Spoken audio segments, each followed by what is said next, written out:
Today's podcast is brought to you by Carrick's Audio and Audible, audibly acceptable audiobooks. Right now, you can get over 100,000 million books through the Carrick's Audio Bookstore. New York Times classics like I Married a Werewolf, Teen Bruisers, What Is This Dark Spot, Why Can't I Pull Off My Own Face, and the classic award-winning self-help book, How to Staple Your Mouth Shut by Here is just a small sample of the audio quality that you can expect. He flicked the hair out of his face, the sweat beading off of it, his weight pressed down on her, his lithe form finding comfort in her curves. There was a sensuous quality to her body he couldn't get enough of. He slipped her bra off smoothly and tossed it onto the hard concrete floor. Bill patted the old Corvette with one hand. That's it, baby. Let me know all your secrets. An entire world is waiting for you. Just download them on the go to your Android or that one company that fucking hates headphones, so they remove the port completely. Listen on the go. Pretend you're busy so you don't have to engage with others in society. And that's right, you can do it all from the comfort of your little safety cocoon of sound, you goddamned introverts. It's best if you also don't make eye contact and beat your head like you're cooler than everyone else is. Just $19.99 a month plus taxes and fees and VAT times 2, or our subscription service that's only $19.99 a month plus VATs and fees and service times 2. And allowing our tracking cookies, you can have instant access to all that you desire when it comes to the audio realm. So join Carrick's Audio and Audible audibly acceptable audiobooks now for when your eyes are just too fucking lazy to move side to side. And remember, you can't cancel at any time. Carrick's Audio and Audible audibly acceptable audiobooks. Let's just stop moving as a species, you fat. Sup, everybody? This is Carrick with ACG, and I'm here with Johnny for the Best Gaming Podcast number 590? 60. 560? 590 is how many we fully have. Yeah, I actually just posted that a couple of days ago. We're going to talk about the PC Gamer event and what was it, top 25, right? I think it was top 25. Wasn't it top 25, Johnny?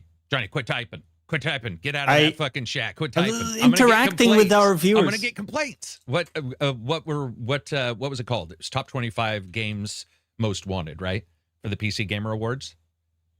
Honestly, I completely missed that. So I'm going to have to rely fully on you. Starting off. Here we go. It's great. Great start. Here we go. I'm turning my DMs off. Anyway, sup, everybody. We'll try this again. Sup, everybody. This is Carrick with ACG, and I'm here with Johnny for episode 560 of the Best Gaming Podcast. We both know that the PC Gamer show came out. It was the top 25 most wanted games. We both know all of the titles that are on that list of games, which we'll be discussing today. We're going to talk about Rampocalypse and why RAM has become such an issue and why you're hearing about it all the time. We got a couple surprises, a couple random things to talk about for gaming. Let's begin. Johnny, do you at least know how your own week was? How did you? Barely, honestly. Yeah, just a lot going on in 1 week. I got a holiday next week, so just one of those things where you're tying all the loose ends and everything before you take off. But it's been a good one. Does everybody take this holiday off? Is it for an event or is it literally your own?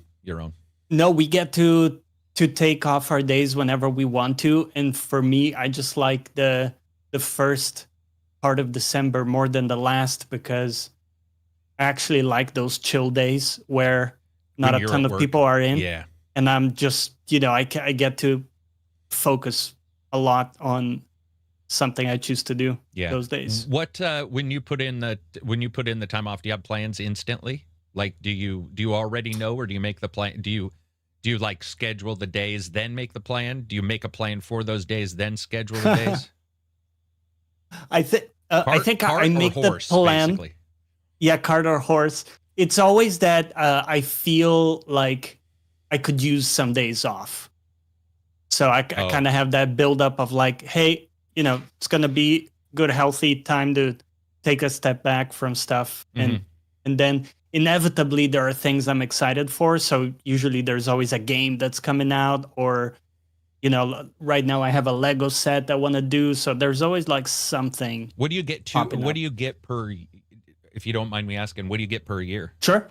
Like days off. Or how does that work? I have right now 34 days that I can take off in the year.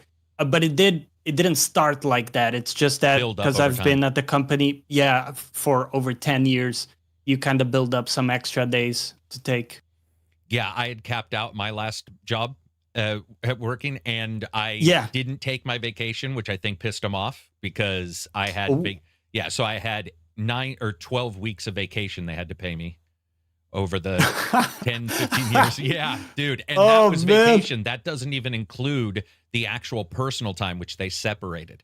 And that was another like 12 weeks. So no lie, man. I got a bank when I quit, which was nice because I had to do all the studio stuff and set up things and sort of decide where I was going to be. Because I didn't know I was getting laid off. So when I got laid off, it was all these setups, you know, it was like, but it was nice to have that and look at it and go, okay, if shit hits the fan, you know, we've got money for months and months for the mortgage or whatever, because I just wasn't taking days off. I enjoyed my job, and an extra day to me, I sort of enjoy my Saturdays busy. So by the time I rolled into Saturday, I had shit that I couldn't do in the week. So I was like, oh, this is fun. We'll have a busy Saturday. Damn. So in a way, it's the American work ethic. Dude, it might be, but you know, it might be, but I honestly just think it was enjoying the job. Like if I didn't, I think I would have taken more off, you know, but it's like when you enjoy it and the 2 days away are enough as two sometimes. And then you look at that amount accrued on your paycheck each month. You see the amount of sick day because it'll tell you, and it'll have a little asterisk and it'll be like maxed. And you're like, oh yeah, baby. I remember bosses were so pissed though. They were like, my boss was like, dude, you got to take days off. And I'm like, what the fuck, man? No, I like my job. I'm not taking days off, man. You got to take them off. Little did I know when they were laying me off, they were probably like, get him to take the fucking days off, please. Let's see. What do we got in chat? Yeah, it's on subscriber mode for a while. You know, we figured, well, I mean, it only takes a minute to subscribe. So I'm not even going to explain that. That's why. Because I was like, dude, people can subscribe. It's a minute. You can always comment and then unsubscribe. I don't know, man. Bought the wife a Switch 2 for Christmas. Switch 2 just got Metroid. Got good reviews. I heard some complaints about the graphics overall, but I still heard it was actually very enjoyable. So that's cool. Yeah. Got good reviews. Got good reception Shadows so far. Yeah. Also, Shadows. Dude, good reception for Shadows. Oh, that came out. Mm-hmm. And good graphics, man. Red Dead Redemption 2 apparently looked quite good. One. It was the remake of 1. Oh, was it? I thought it was 2. Yeah, no, it's like the enhanced version of 1 kind of thing, where they sort of tried to pick it up to where the PC version was. And then 2, I think, from what I've been told, is being worked on, but I don't know. You know, I mean, I'm not saying I don't know, can it do it, because the 360 was able to do 1. They can figure out a way to do 2. You know, they can do it. Yeah. Maybe there'll just be 1 horse that you bump into instead of 6,000. And maybe when you bump into 1 NPC with your horse, he won't immediately attack you. Be cool if the AI couldn't run the CPU couldn't run the AI that strongly. So it was like, we're going to cut out the chance of these horses and people freaking out every time you bump somebody. In Red Dead 2, man. The collisions were damage. insane. Yeah, man. Just What's up, Lucitan? How you doing? Max carryover is 240 hours. Yep. Just bought what's even cool with ours is they ignored all the rules, so they had special stuff for us, which was cool. I probably not for them, but it was cool for us. Let's see. Corn Effect, what's up, buddy? Long time no see, man. I'm glad to see you not only in the Discord, but in here. It's nice to have some of you guys showing up that I haven't seen in a while. That's the thing I noticed in the Discord. Shit ton of people coming in that have been gone for a while, and they're out of the woodwork. Yeah, yeah, like bugs, like fucking bugs that we need to spray down. No, it's even Takedown's been in there a bunch more, because you know he's finally fixed his life. The Takedown that I had on the podcast for games years ago, in the dumpster fire, he hadn't washed in months, jiggling his legs to piss off everybody watching with his webcam, is now got a live-in girlfriend, hanging out, getting more education, and just doing well for himself. Absy's married. Dude, yeah, damn. Everybody's just... Dude, I remember talking to Absy when he was in Canada, midnight, you know, talking about girls or talking about life, talking about relationships and shit like that. And, you know, because I've never felt that he would have a hard time finding somebody, just because he is very charismatic, you know, handsome guy. So I was like, okay, you know, this guy's feeling a little bad right now, but I bet you he'll be able to find somebody pretty quickly. And it took a while, but man, it was, I think that was one of the, probably the best news I think I've heard from somebody was that he was getting married. I was just like, man, you've come a long way. It was awesome to see that, especially because he's joked about it. He's talked about it. He had like he's a young guy, sowing his oats kind of thing. So he didn't quite know, but not even that, just like active and busy, and it seemed like he was always focused on work and stuff like that. Just to find somebody, and man, boy, is that guy in love. Let me tell you what. I'm glad I'm not. Yeah, because he had really high standards for not talking physically, but more so mentally. He wanted to find someone who was a really good partner, right? Yeah. And that like he was super interested in stuff about there not being a gap on some stuff, and if there was one that they could accept, and I thought that was awesome. Alex says, ACG, you recommend Red Dead Redemption PS5 update versus Marvel Cosmic Invasion? Well, I don't know what that means. That's a comparison. I would say do whichever one. I mean, I think they're both good. So I would say you're good to go with it, with either or. You're good to go. Robert says, I'm happy for Absy. Yes, indeed. Where's the Metroid gang at? Do you have Metroid? No. And honestly, I don't think it's for me. We kind of talked a bit about some of the backtracking and stuff. I think it's great for fans of that game. But for me, I kind of feel like games have moved on a little bit from that formula. And Metroid, to its credit, sticks to its guns. Yeah. But in that, I feel like it's lost some of the newer people that could get into it if it had a bit more like quality of life, better sort of traversal and things to get around backtracking a bit more. Yeah. Yeah, I would agree. Baseball Gear says Beanie podcast today. Hey, Baseball, how's the app and the work going, by the way, Baseball? So yeah, Metroid isn't for me because I don't like anything about Metroid. There you go. I don't like the character, the graphics, the looks, the design, the art design since the original game. It's just not for me. It's just one game, it's just how it goes. Some people I know really hate Sonic and its graphics design, or Mario. That's the way I feel about Metroid. I see it, and I see him shooting his little Nerf gun on his wrist, and I'm just like, or her wrist, I'm sorry. And I'm just like, yeah, it's not for me. Just doesn't really work, unfortunately. But a good game. I also felt Nintendo's like banging. The desert stuff looked very bare. I don't know about you, but just those sections where you're riding the bike and there's just not much going on. Do you know what it looks like to me? It looks like a Switch 1 game. Yeah. And because they had the high standards for the FPS, so it needed to be looks down like a Switch 1 game that's been rolled into Switch 2. So I was hyped for Metroid, then saw Skill Up's review, now not so much. I don't know why. Yeah, Skill Up didn't like it very much. Who cares? Play the game. Everybody else. Yeah, a lot of reviews are very positive though, so I think it really depends on for you. Is it interesting?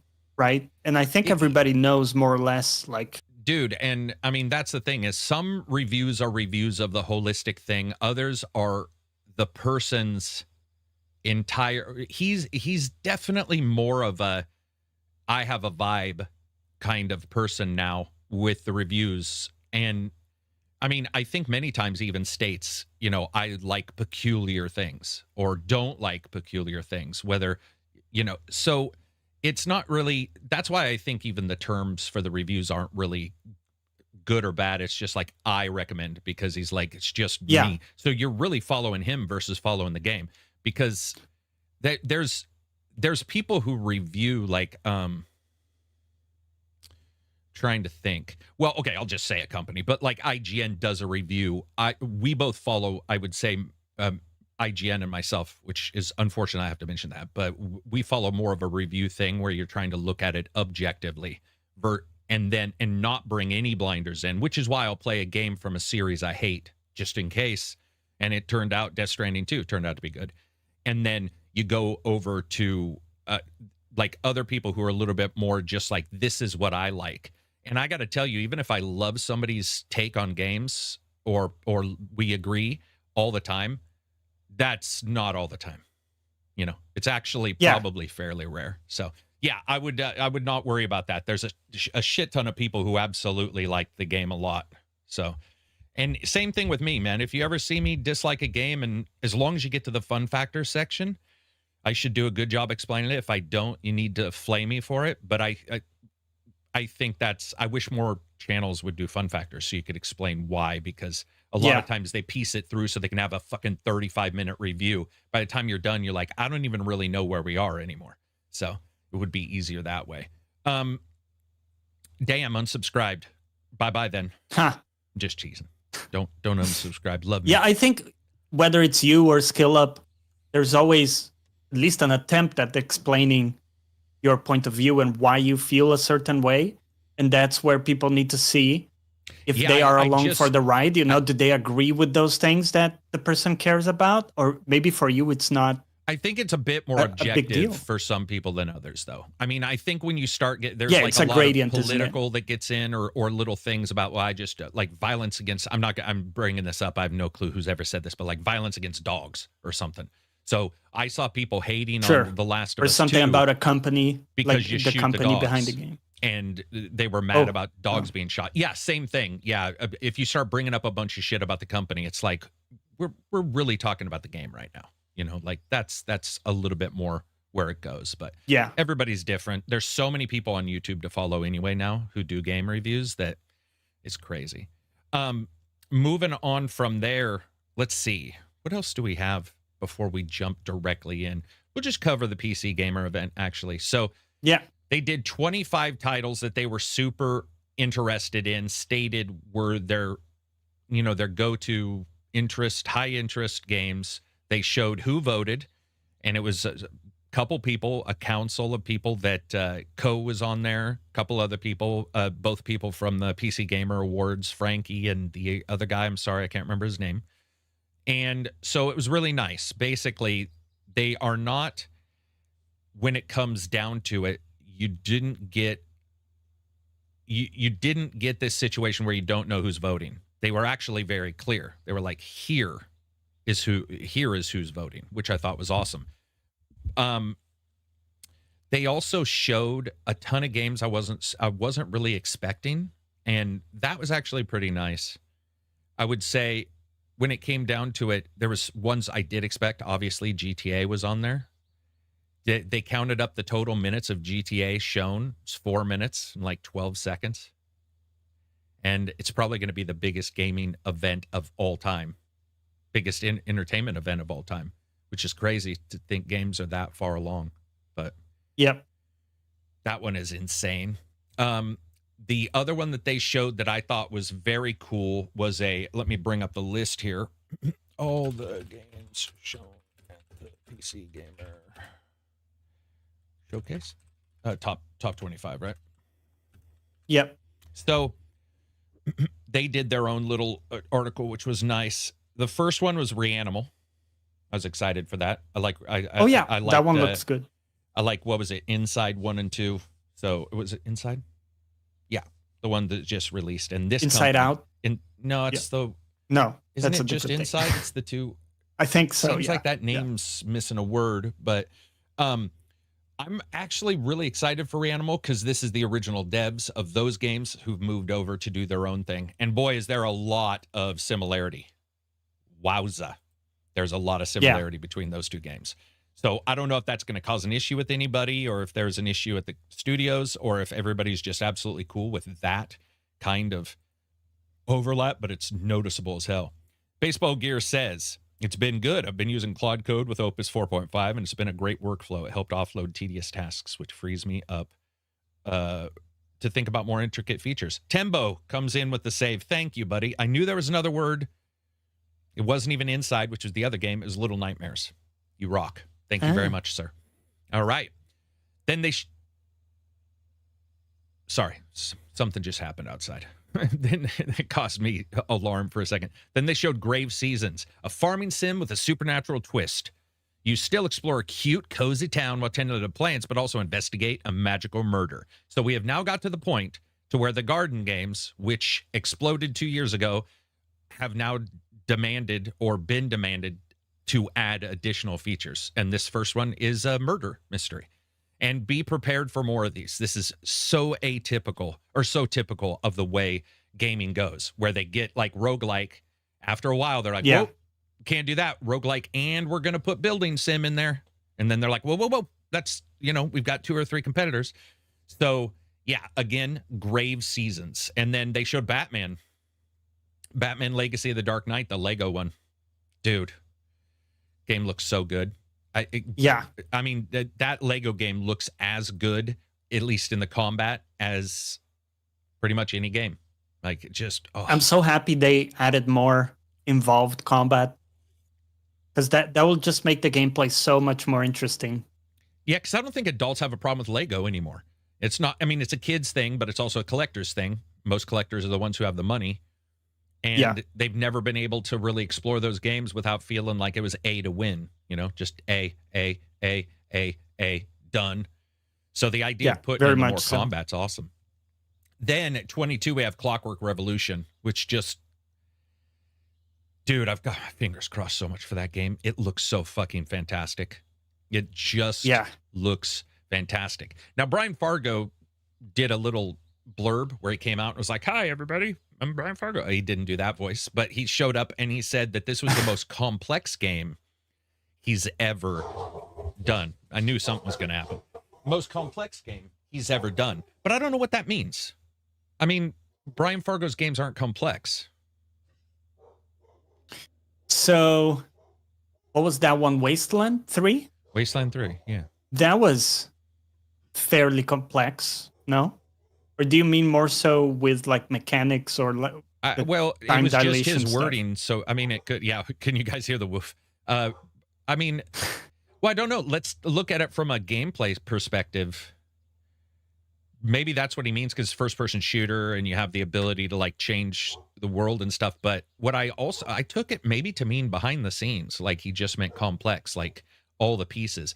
I wish he had more time to talk about it, because he's a good talker. And he's good at explaining stuff. But I was a little confused by, he stated this particular word like 9 times in the last interviews. Like, it's the most complex. It's the most complex. And unfortunately, nobody triggers on words people say, because they're reading from a fucking list of questions. And so they don't like ask, they don't, I want those it's not reactive. It's not reactive at all. Yeah. And or they'll pretend to be. And you're like, dude, he just said something that anybody in the world would be listening. It's like underlining a word in a video game where it tags because it's a keyword. Like, come on, man. The recent Star Wars game was good. Yes, it was. But anyway, yeah. So Clockwork. The other was Recur, Move Forward, and Move Forward. This says move forward and time moves forward with you. Go backwards and you rewind the clock. It's a simple, intuitive premise that Recur delivers with a superb sense of style. Just don't go too far forward in time or you'll hit the end of the world, which is on you to prevent. So the entire game is about you preventing the end of the world. It's got a very almost Telltale kind of shading, maybe a little bit like Pacific Drive kind of shading. Can't tell if the main character is a mailman or not. Maybe it's about delivering the mail at the end of the world. I don't know, but graphically it looks awesome. It's 2D, developed by Kaleidoscope. And then I like the idea. So do I. Like that hot, super hot thing, but 2D. Yeah. Did you see PVKK? Because I'm not going to try to pronounce it. So, dude. Yeah, I don't know what that is, like the name. It's some crazy German. It's German, because Tool and Reg knew what it, but it's like Skafkengubaglaben. Commander. Yeah. 25 consonants. They wrote it here. It's called Planet Envertigendug Canon Commandant. So, Commander. Or PVKK for short, puts you at the overwhelming controls of a planetary defense cannon. There are so many buttons. We want to press them all. You remain in your bunker, sipping tea while fending off an invasion. And it's just this giant gun cannon. It's like the shit job in Space Marine or something. It's like, you know what I mean? It's like the guy who's like, listen, we're going to go do the fighting. You just sit here with your gun and try to blast some of the asteroids that are coming down, and we'll be good. We'll call it good. So, hey. I actually want to play it. I don't know. Well, did you see that when you get upgrades, you literally like screw them into the front panel and stuff? I thought that was really cool. Yeah, the whole interaction with the cockpit seems really nice. I like those types of things. Anytime you get interactions with cockpits, I really like. Next up, Deep Rock Galactic Rogue Core. Yes. I mean, it was not going to not be said. Deep Rock Galactic Rogue Core, roguelike variation of the co-op shooter. You know Deep Rock, dude. Oh. Huh. What? Well, because they released that Survivors game. That Survivors one. So this is totally different, right? Yeah. What do you think about Deep Rock as a whole? I like it as a framework for games. I like what they did with the Survivors one. Mm-hmm. I'm interested. Yeah, I'm definitely interested in this. And I think just looking at the gameplay here, this is going to be something I would like to try, actually. I've never really, it's never stuck with me. I mean, I like it. I just have never loved it. I don't know what it is, but it just doesn't really grab me. I would say the same. It hasn't yet, but then again, maybe this one will. You know, I like the idea of it a lot. Right. But in practice, never really had a group click and just lost interest pretty quickly with it. But yeah, it could be interesting. Oh, I don't know, man. It's just one of those games that like I think I'll like. I like the design at times, but for whatever reason, just, you know. Yeah. Just doesn't get me. I always struggle to see like what's meant to keep you interested in the game, you know? Is there some type of meta progression? Like, are we talking about the what's original? Gonna make? Well, I'm thinking about this new one. You know, what are they cooking? Right. I know they have classes, so that's part of it. But like, what's gonna make your run number 50 continue to be interesting, and 100? You know, like this type of staying power that a roguelite game needs. Yeah. I don't know. Because at the end of the day, you're just looking at the interior of caves. And it gets pretty damn old, right? Yeah. Yeah. You're just at some point, you're just looking at the same shit consistently going like, okay, I get it. But I do like I like the extraction part at the end, weirdly enough. Everybody like going back to the exit and jumping into the spaceship or whatever it's called. And I like dwarves, so I like that part. And I played with Silver, which was really fun because he's a dwarf in real life. At least that's the way he acts. He's always collecting gold, always out there. And so we were all back at the ship. We were like, Silver, come on. And he's like, hang on, guys. I found this wee pot of gold. And he just would not leave, which was really fun. He sort of role played that, or he didn't. And that's just the way he is. The next up is Thick as Thieves. So this one we saw a preview of already, 1910. It's basically a thief-style game, but it's multiplayer. Everybody's setting up to do a heist, and then at the very end, you got to get and grab everything and run off and sort of be the one to have this, whatever the treasure is. But boy, does it not look very far along, man, because we saw some of the same CGI footage that we saw the very first time it was posted. We saw a tiny bit of new content, but it feels like that one is either having difficulty trying to figure out if it wants to come out as a game like this, like a service game, maybe they're a little nervous about that. I say service is meaning online. We'll just say it that way. I don't think there's a single player component, obviously. But there was a lot of stuff where it looks like you have like 2 to 3 particular skills for each character that they can pull off to slow down or stop the other players. But it's not going to be a kill game.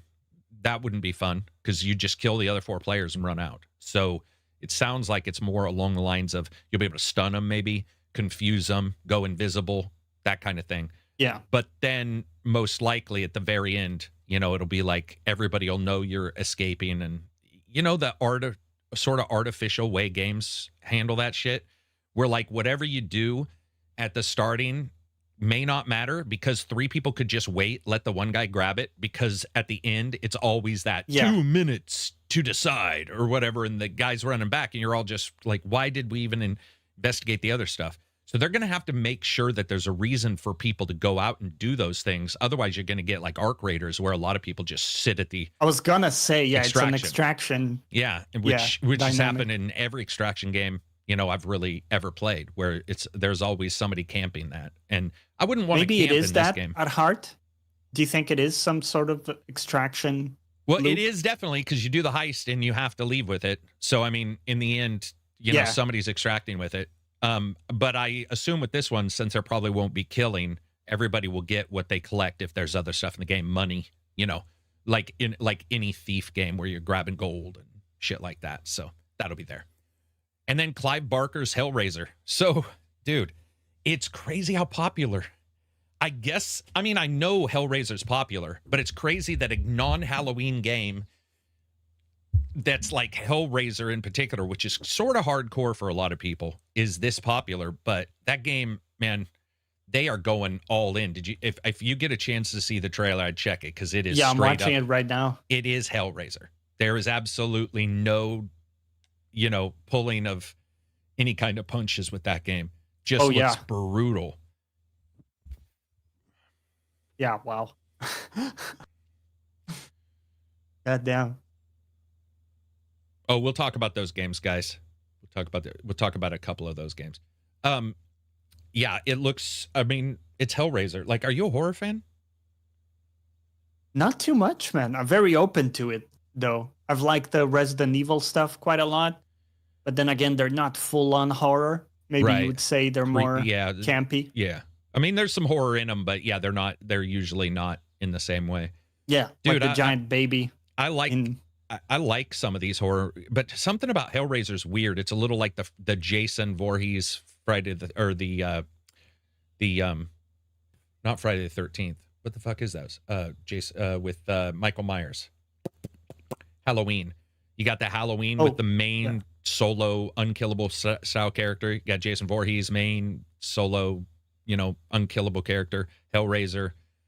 So we'll just have to see how it sort of rolls out, because sometimes it just does not work out well. But I'm excited for it. I mean, I saw a lot of people who seem to be, that might be their most exciting game so far.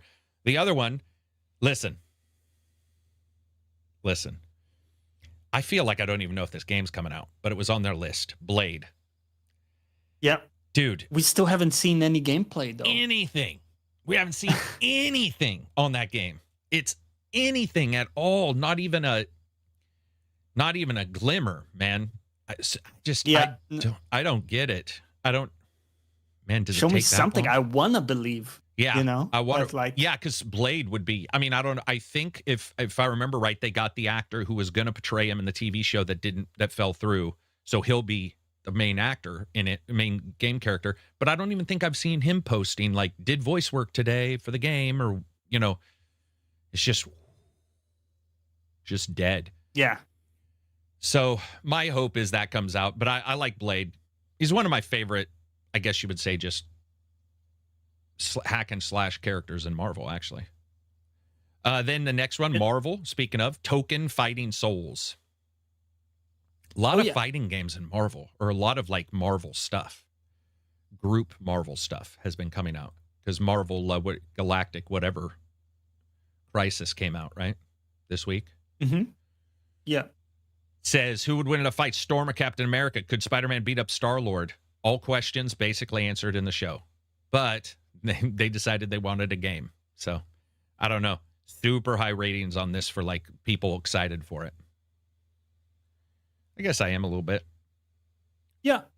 I mean, neither one of us check that out. I mean, I'm a fighting fan. It's a little fan, bit like that. Capcom versus Marvel. Yeah. Maybe. Yeah. Yeah, we'll have to see how it pans out. It could be more like Tekken, because the 3D element, but we'll have to see if that's even really replicated in there. Hopefully Hellraiser won't be censored and removed. Yeah, hopefully not. Arma 4 was the other one. Arma 4 was probably the weirdest start I've seen in a show, or the weirdest like ad for a game in that show. It was a girl, woman, I apologize, who had an airsoft gun and stood there flexing with it, and then said Arma 4 is coming, basically, and then walked off. It was anticlimactic. Yeah. But the thing is to view this as a award show trailer is wrong. It's their 25 top, so they probably called them and said, you're on our list. Do you have something we can use. And they said, yeah, we have an airsoft gun. And yeah, it's like, do you know what? We don't have a trailer, but we don't have a trailer at all, but boom, we got it. I think that I read that Arc is going independent again. Yes, you did read that. Yeah. The Arc, for anybody wondering, that's not Arc Raiders, that's Arc, the publisher. We'll talk about it. The revealed Blade 2 years ago. It hasn't been that long.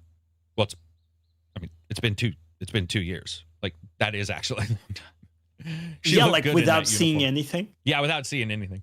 She looked good in that uniform. Leave it up to Lucitan to elevate that conversation. Yeah, boom. Made it inappropriate.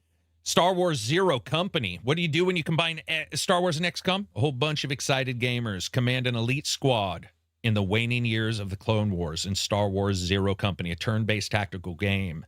So basically, XCOM and Star Wars, and I'm in for both. I'm excited for that. Yeah. I like XCOM a shit ton. I like Star Wars a lot ton. A maybe ton. A tiny ton. But that one, that would be awesome. Yeah, that seems like a good fit too. Yeah, it does. It does, doesn't it? Just visually for... And for the idea of raising Star Wars, isn't this the weird thing? Every single really good Star Wars game, usually, other than Clone Wars, is usually like the hero character and you're that person or whatever. This one, except they did have an RTS that was great, but this one is like, imagine the XCOM character creation and loving that you had in XCOM in Star Wars. So you do have, let's say, a stormtrooper, you've got a rebel or whatever that you know the name of, that you made, and that you get to see them actually go up in skill level and stuff until they're a name you remember, versus Boba Fett and stuff. It would be really cool to see that kind of thing. So I'm very excited for that. Yeah. And you can just imagine like how many the character creator could be so deep, like all the races you have access to. Yep. I'm going to make a rebel with a stormtrooper helmet that has like a hole in the head to indicate that they sniped him and then stole his helmet. And now they're wearing it. Yeah, that shit's awesome. I could see that being really fun. What it would be better though? That plus multiplayer. Do a little PvP against somebody else. Ooh. That could be, because that makes more sense. I think XCOM, you're the aliens, whatever. In Star Wars, I like the idea. It's like sort of, the Empire versus the Rebels. That could be enjoyable. Next up, Warhammer 40,000 Dawn of War 4. That got a pop. That got a big pop. They're pretty good at making games, and those are pretty good games. I don't know if there's much more to say. It's like Dawn of War 4 is going to be huge. I love Space Marine. It feels like RTSs are a little less popular now. So I think this could help. Long in the tooth, maybe. A little, yeah. Well, dude, we were talking about this with Amudski. If I watch him play Age of Empires 2, and then watch him play, I think it was Tempest Rising, something to that effect, a new one that came out, nothing's changed. Like, it's the same.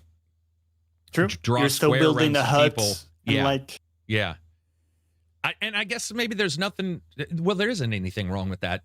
But if you played a lot of them, then it can be a little trying. I just think Dawn of War, those guys know their shit. And I would say that's probably the most exciting one for me. It says... I think so, because the units are fun, aren't they? You know, you have the orcs, the Space Marines and everything. That's just going to be fun to control, probably. Absolutely. And throwing some Space Marines down, or whichever groups you end up throwing down in this one, is always sort of enjoyable to see your dreams come out in digital form, because I played the board games, or I played the miniatures games. The idea of seeing that character move versus being, a miniature. You get to see it play out. Yeah. And you get to answer the question, the age-old question, who would win if? Who would win? Yeah, which is, dude, entire websites have been created around who could win if. I mean, like, that's a thing. So for Warhammer, that's definitely awesome. Dude, Warhammer's made such a comeback. There's so many Warhammer games. It's pretty incredible. They had a really bad rep. Yeah, they did. They had a bad for games. They did. I don't know if they're choosing better or if better companies are coming to them. Like, hard to know. But yeah, they made some shit games in the past. So speaking of somebody who's made a shit game in the past, Light No Fire by Hello Games. From the developer of No Man's Sky. Wow. Brutal segue. Light No Fire swaps a vast galaxy for a single planet the size of Earth, which includes an ocean that's a real ocean size that requires everybody build a boat and multiple people man it just to sail. Now, here's the thing. I can't get more than a couple people to play an hour of, Scrabble, let alone a bunch of people to build a ship, get that ship together, and then sail on it slowly. Like, dude, it's gonna be interesting to see how people sort of entice one another to ignore another game so that they can sail across an ocean to land in another big sandy area or big forested area. Like, that's a lot. It'll be very cool to watch the videos of people doing this kind of stuff.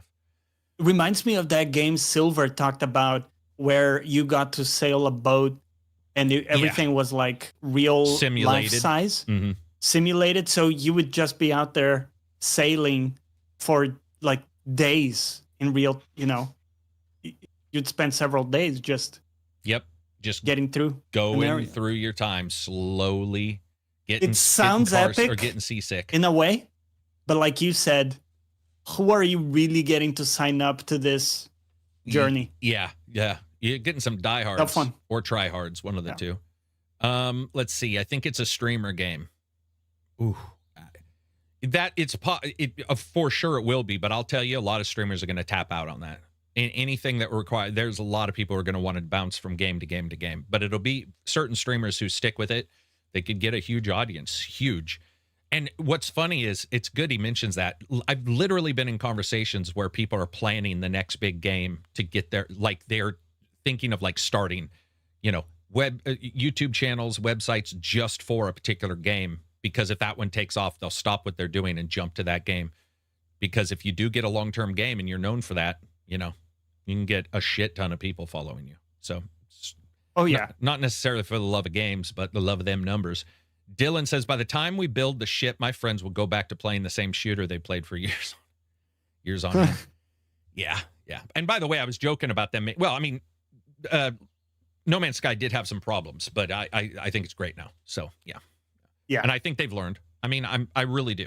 Neo 3 is the next one. I just did a preview on this. If you guys haven't seen it, check out the main channel for the preview. Big switch is Ninja and Samurai class, I guess, that's switchable in real time, with the Samurai still having the stances and the key pulse, and the Ninja replacing the key pulse with another thing. It looks, I think it looks good. I've heard a lot of complaints. People are mad about apparently, and we'll know for sure when the game comes out, the weapons are some weapons are restricted to some, the Ninja or the Samurai, which pisses people off for builds. The class. Yeah. But I don't know. What do you think? I guess it doesn't bother me as much because you can switch those classes instantly. So if they were separated by class and you had to go into your menu or go to a shrine and switch, I'd be like, okay. But they're literally hot swappable while you're fighting. I mean, I didn't get that part. Yeah. Okay. So there are combos where you literally at the end of the combo switch to the other. So you go Samurai to Ninja in the middle of the move. Ninja to Samurai in the. Yeah, they just said we don't care about the end of the combo. You've transitioned into. You've transitioned. Yeah, you've transitioned. So I think that's.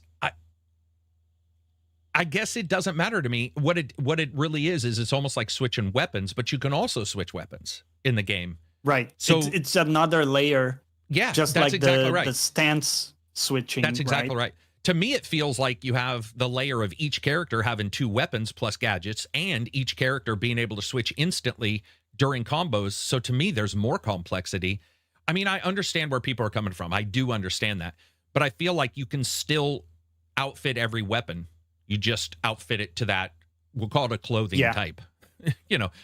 It's like a certain I'm also a fan of classes being distinct. Me too. And there being certain things that are locked to maybe a single class because it's their specialty. It just makes sense. Like, hey, the ninja can use whatever. I don't remember what the weapons are, but something that the samurai can't. Mm-hmm. That makes perfect sense to me. Yeah.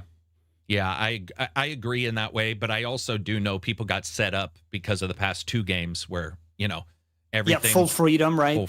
Builds, and it was full galore. Freedom in a way, but I mean, well, yeah, I don't know.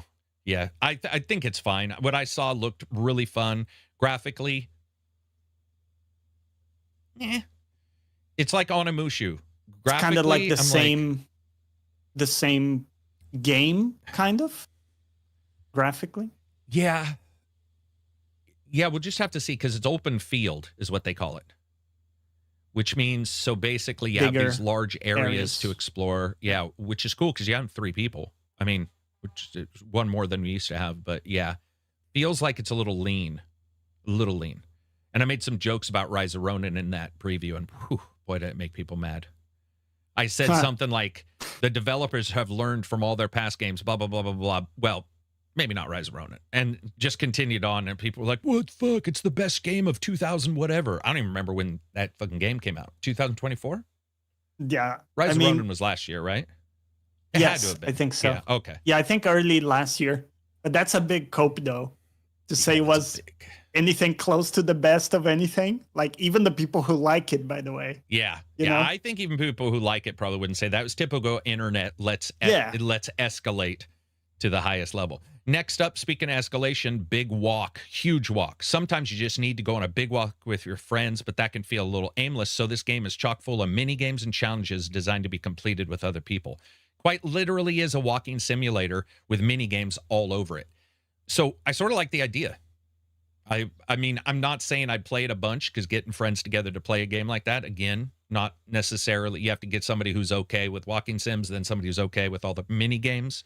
Those challenges could be fun, jumping from thing to thing and enjoying some of those mini games with somebody else. I don't know if there's any risk to those mini games though. So yeah, maybe like a cozy game to play. Yeah, a lot of cozy though. Next up is Onimusha, Way of the Sword, Onimusha. It's first mainline entry in the series in 20 years.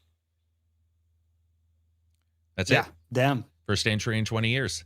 It looks like another Samurai Slash game, but it's by a dev who knows what they're doing. So I'm excited for that. I think, interestingly, it looks very different to the Souls style.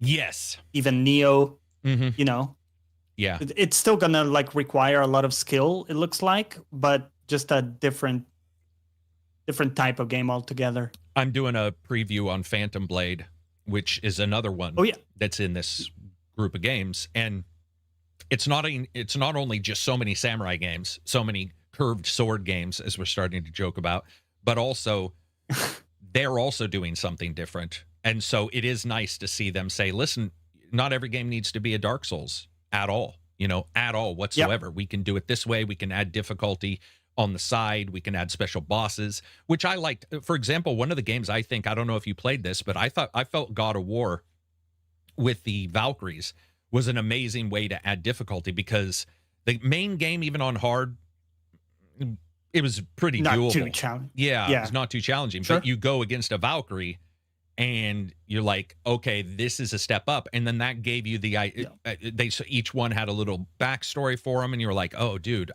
that's sort of my thing is I need to learn how to play here and then go to fight this guy who's super special here. I like that. And it shows that you can handle difficulty in different ways. Next up, Resident Evil Requiem. So if you guys, I did the preview for this one recently. There's a bunch of side new info, guesses on what's going on with Requiem. Is Leon coming back? Is he not? There's been hints and videos that he's there. There's a Jeep. People were like, oh my God, that's his Jeep. There's been some pretty heavy duty leakers stating that he does come back in some way. But basically, return to Raccoon City, uncover the many mysteries still left to unravel as you step into the shoes of FBI analyst Grace Ashcroft in Resident Evil Requiem.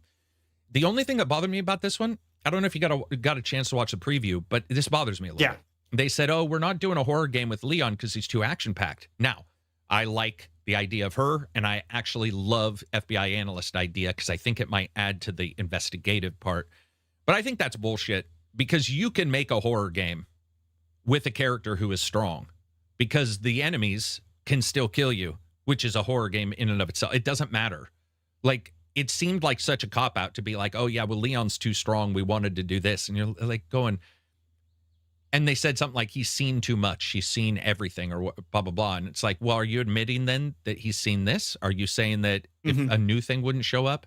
I don't know. Seems sort of like a weird cop-out. I mean, on one hand, I get it. If I was him, I would be off in some tropical island to live out the rest of my days, completely dehydrated from so much sex. Yeah. Unimpeded by zombies. Yep. Or STDs. But I get what you mean, because you know, the strength of the enemies is something you can adjust. So if you have a really powerful protagonist, then your enemies can be all that much powerful, or maybe they've developed ways to be immune to certain things, right? Yep.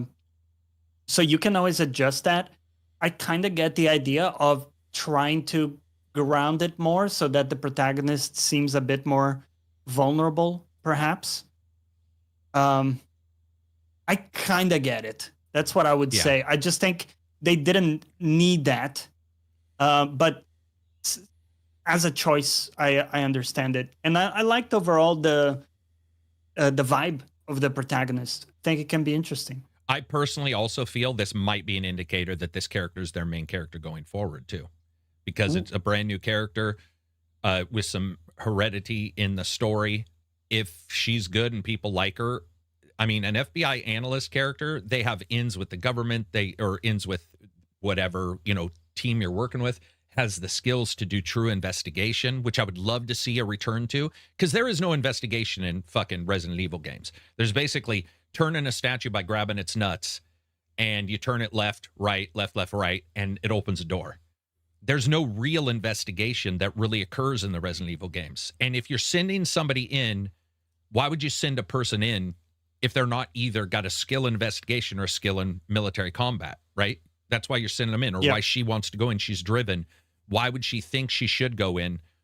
So we'll have to see why she's there. But I love the idea of more investigation in them. I think that could be really fun, like actually putting the clues together to do something versus almost like Alan Wake 2 style with the little storyboards. Dude, I'm a fan of crime storyboards. I've got one right here for me putting together videos. I love, there's something about the yarn and the fucking, like a picture of a person on the ground, and then you're like, but is he actually still alive? Here's a picture taken in Mexico by a drone.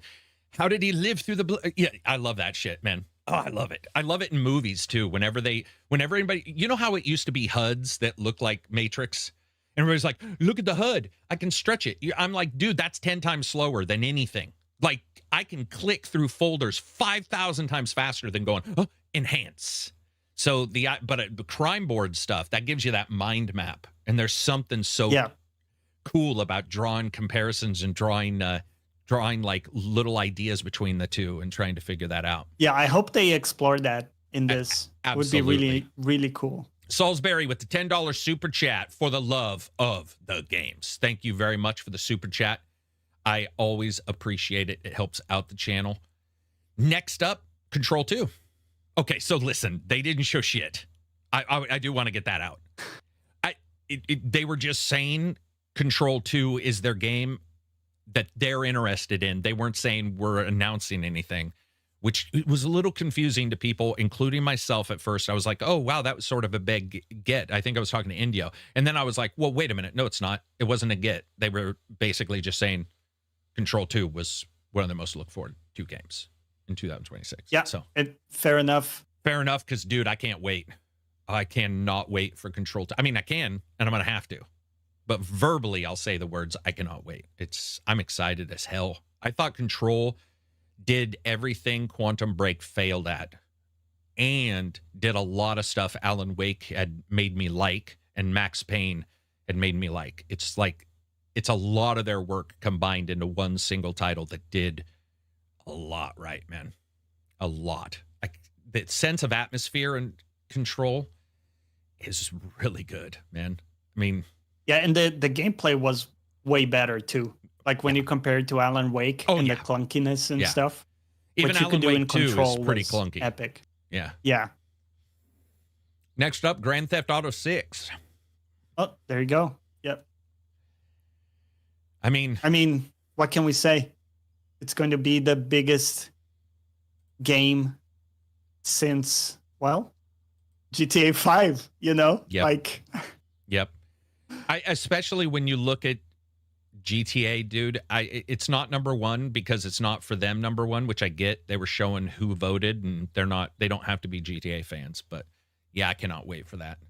Next up, Stranger Than Fiction by the Yakuza devs. From the creators of Yakuza and Like a Dragon games comes Stranger Than Heaven, an action experience that will transport everybody back to Japan across 3 time periods, 1915, 1929, 1943.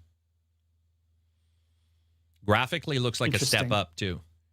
It looks like way busier locations, and honestly, we're just finally getting away from... I like Yakuza, man, but the cut and paste shit...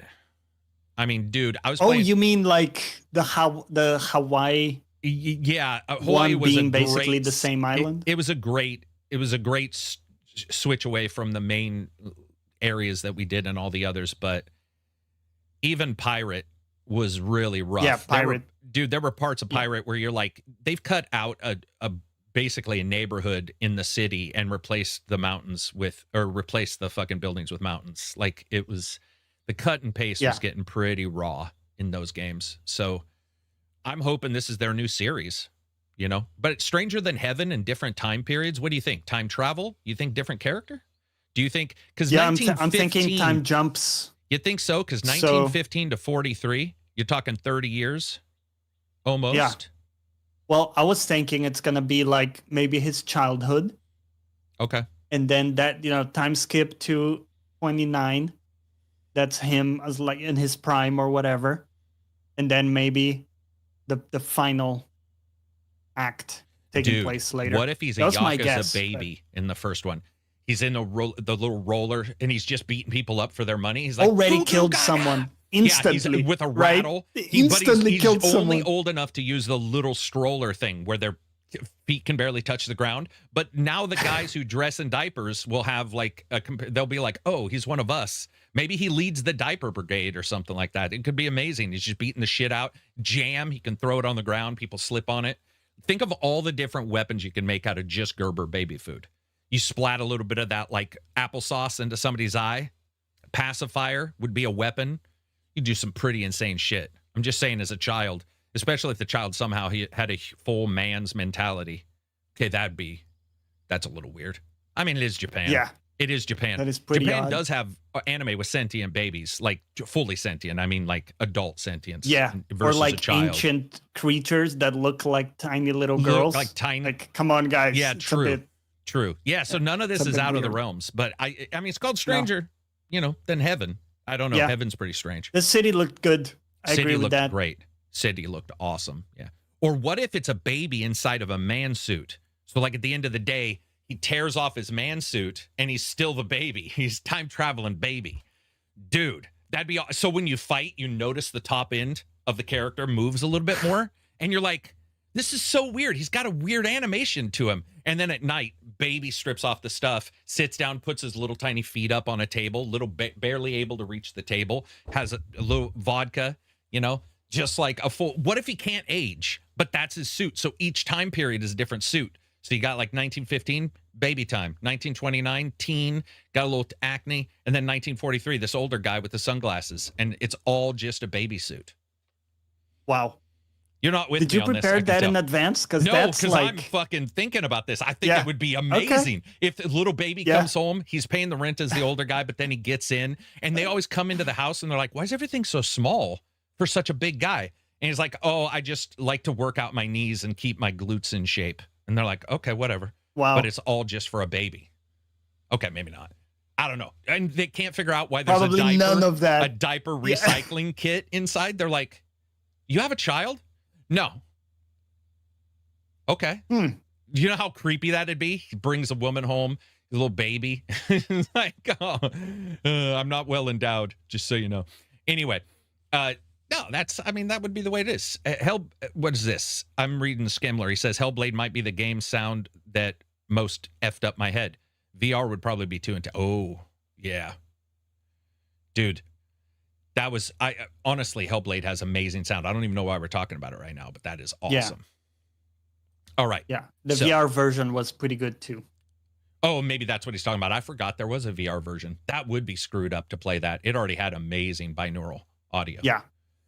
Next up, Chocolatier. Stardew Valley is going strong, almost a decade after its release, but we're still hyped for a developer. Concerned Ape. Concerned Ape always reminds me of an NFT or something. Like, you know, concerned. I just picture an ape going like, yeah. You know, like the thanking the thing. Sad. I can't do it because I'm never sad towards, like, I don't have empathy, but here's my thought of empathy towards like a dog getting hit, where you're like, that's the Concerned Ape. Haunted Chocolatier is the game. Rather than farming, you're making delicious chocolates. Oh, listen to this. Here we go. Another cozy game with something added. Oh, and living in a haunted castle. Of course. Yeah. Yeah. Dude, it's such a thing now. Now, number 2, I can't even believe. I legit cannot believe this is, well, number 2 at all, but 007 First Light. Yeah. I'm doing a preview for this one too. Got all my data collected. Just got to do the recording and post some video of it and upload those. I have 9 previews scheduled, which is pretty fun. It's pretty fun to have something different than reviews. I mean, a machine. Dude, yeah. That churns out. Even my wife was looking at my stuff and she's like, "Is that whiteboard right? Do you have 9 videos?" And I'm like, "Yeah." And she's like, "For how long?" And I'm like, "I don't know, 2 weeks." I'm gonna spread them out though, so they don't eat each other. But yeah. So this one doesn't have a release date, right? Nah, it's just 2016. In the air yeah. And do you know what their big point is going to be, Johnny? Agent 47 is scary awesome until he picks up a gun, and then he's scary shit. The control for Agent 47 during firefights is not good. It's never been good. So the idea that they're sort of aiming towards that, I'm really excited, but also a bit tentative. Honestly. A bit tentative, because if you pick up a game in Agent, it's like he's Agent 00 negative when he gets a gun. You're just like, Okay, yeah. Have you ever picked up a gun in Agent? Dude, I mean, I like him too, but in the originals, he was better at shooting. So we've gone into the future, and now somehow it feels worse. It just doesn't feel good. It doesn't feel like a you played good third-person shooters. You know what I mean? It just doesn't feel like Agent 47, that's his gig, which is fine. But it does make me worried, even if they were doing it on purpose, that the experience there of making it feel, Interesting. Yeah. Why did we hire this guy? That seems like one crucial skill set. Dude, exactly. Why? What do you know what would be amazing? If they announced the next 007 is fucking Hitman. Agent 47. Oh, they were like, listen, I don't know why we didn't think about this before. He's great. At subterfuge. Dude, he doesn't tell but everybody the moment guns that he's Bond. Go blazing, you're cooked. Exactly. Yeah, true. You are cooked. But we could teach him how to fire. But I mean, it feels like 007 has nowhere near the kill count as Agent 47. Like, do you think the incentive is for you to stay silent as much as possible and pretty much try to ghost? Okay, so this is already in my video. But you just hit on the one thing that bothers me a little bit. In the same exact explanation of their game, they state opposites. That you can do anything you want at all in the game, but that the game is about stealth and subterfuge and spycraft. And so you're like, okay, what? So I don't know. I don't know if they'll arbitrarily penalize you. I do know that there's a gauge that indicates your spycraft at the starting. Basically, you're trying to stay quiet, but it feels to me like they want their cake and eat it too. Like, you know what I mean? Like there's a bit of that. And that's just 007 as a whole. I mean, we're talking about the best spy in the world who tells every single person in the world he's a spy. I was going to say he's quite conspicuous. Yeah. It's like when somebody says, I'm a bitch, but you can still love me. It's like, no, you're a bitch. You just admitted it. Like, or my name's I'm Robert. A dickhead. I'm a bitch. Sorry. Yeah, I'm a bitch. My name's Robert. By the way, that's the song I'm always thinking of when I talk about somebody saying they're a bitch to somebody else. Like, I'm a sinner, I'm a saint. So great. And it's like, okay, bye. You sound like a disaster. So, but no, I'm excited for 007. I want him to get it right, man. It would be great. They've been doing really well. Hitman is fucking fantastic. They offer you can play Hitman for free. Like there's all kinds of stuff that you get when you play Hitman. It's a great series of titles now until you pick up a gun. So, and then they also showed the world's slowest car chase in their trailer. They called it a high-speed chase. No. And it was all the setups you expect. Car sitting aside the road, waiting for you to drive up it on accident. There's a lot of that set piece shit. And when they were driving the car and sliding, I was like, dude, this is like 14 miles an hour. It was like Granny's first day out driving with her license getting back after she got the fucking lens replacement therapy. So, I don't know. I still want to see it. I'm excited. I saw some stuff that looks very cool up close. Because that's the other thing about Hitman. He punches once or twice, then he garrots somebody. It looks like Bond is more, the fight for a bit of time. You can still take down a normal guy, but you can still get in a little bit more fisticuffs, which I'm always a fan of, getting up close and fighting. So we'll have to see how that goes. People interested in Bond? That song is one of the best bathroom recordings ever. Truly. Yeah. Like you're taking a shit and you're singing it? Or that she recorded it in her bathroom? What's a bathroom recording? What does that mean right now? What's a bathroom recording? Do you know? So he's talking about the Dispatch song. I know, I'm a bitch, but the karaoke. I'm saying what's it got to do with bathrooms? Do you know? I have no idea. Is that what people do? Do people sing stuff like that in their bathroom? I don't know. I don't know. I always have the same reaction to Concerned Ape. Thank you. By the way, concerned instead of bored. Exactly. See, I thought was more like thoughtful, but we're just saying when we hear the term gorilla or concerned ape, it reminds us of the big NFT craze with Bored Ape, which were a bunch of avatars with whatever. Yeah. No, the voice actor recorded that song in his bathroom. The voice actor. Oh, Ford. Wow, really? He must mean in Discord? Or in Dispatch? I wasn't aware of that. Okay, gotcha. Okay, that's funny. That's an interesting. I mean, one. he nailed it. He nailed it. Yeah. I love when he just. I love when he gets to the end, and he's trying to sing that part, and he's like, "That's really hard for anyone." That's really hard. Yeah. First Light looks like a Hitman game, but with driving that looks like the old Stuntman games. Okay. I mean, I like the driving, man, but those scripted segments, I always remember Uncharted. They have these super scripted, car things. Tomb Raider has but done I will them a admit, bit too. because they so over the top, it's okay because it's so over the top. This one didn't look as much over the top as like, hey, you're driving from point A to point B for a cutscene. But we'll have to see, right? Don't want to be too, give it the benefit of the doubt. Too hammery on it. Yes, Dispatch. I want to see how some he did gadgets. it, though, but he mentioned it on a stream. Okay, thank you very much. What'd you say? I'm just saying I want to see some gadgets for the cars. I think that to me is what makes Bond fun with the car chases. Is you got all these toys and things, missiles in the headlights, lasers out the back of the license plate, fucking smoke screens from the exhaust. There's been so many. Invisible car in Brosnan's. Oh, what is it? Die Another Day? Is that Die Another Day? Might be. Oh, the snow one? Yeah, the snow one with place. Frost. Yeah, the chick who was like cold-hearted, who's also the chick from Reacher, the first movie. Mamma mia. She's smoking mama. She's, you could say, a MILF. Kel says car turned into a submarine. Exactly. Cars turned into like 19 things. I mean, it's no Condor Man. Let's get real here. But Bond is a good derivative of Condor Man. Anybody who's old will know what Condor Man is.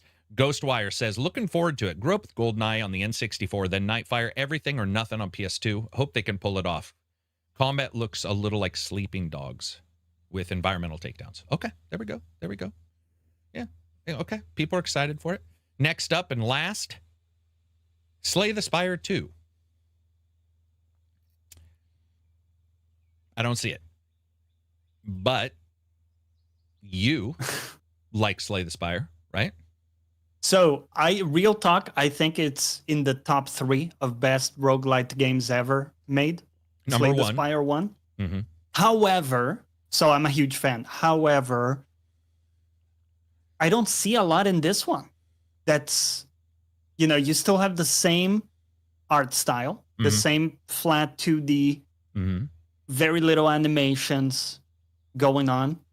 Right. I feel for me, we've moved to a level where I expect some pretty cool animations. And like when you play the card, you kind of see something tied to the card's identity. So it's not just a standard boom, little hit as you see with Slay the Spire, but it's maybe it's related to what's on the card and just like more detail, like more graphic presentation there. Because what I'm seeing, I'm sure it's gonna be great. They're amazing at building these games, but just visually not that interesting. I'm even seeing some of the same cards, by the way, from the first game.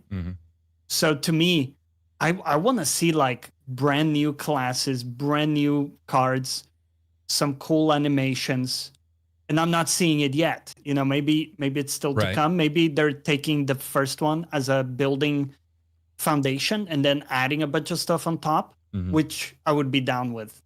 That'd be fine for me. But so far, just haven't seen anything too interesting. Yeah, I agree that basically the first one is amazing. It's obviously amazing. So, but when it comes to like most look forward to, a sequel's pretty hard already for me. In fact, I would say if this is their list, I'm pretty sure their list is more along the lines of here are 25 versus here are 25 in order of relevance. But for me, it would be hard already to just have a sequel be the most look forward to, unless it was something really crazy like Advent Rising 2. But that'll never happen. I don't know. Are they talking about Rosamund Pike? Yes, they are. Everybody else is. I would never objectify anybody via their looks. I would say she's a crazy good actress, and she's crazy smoking. I mean, she's amazing. Like, I like her a lot. I don't know why. I liked her in Bond, man. Bond's. Oh, did you hear about the new Bond too? What they stated that they've removed the problematic parts of Bond, which include his attitude towards women. And I was like, because I do remember the old ones having that, for sure, being pretty like, whoa, pretty forceful. Yeah, like that stuff's pretty. Even for me as a kid, going like. And then there was the questionable Roger Moore one.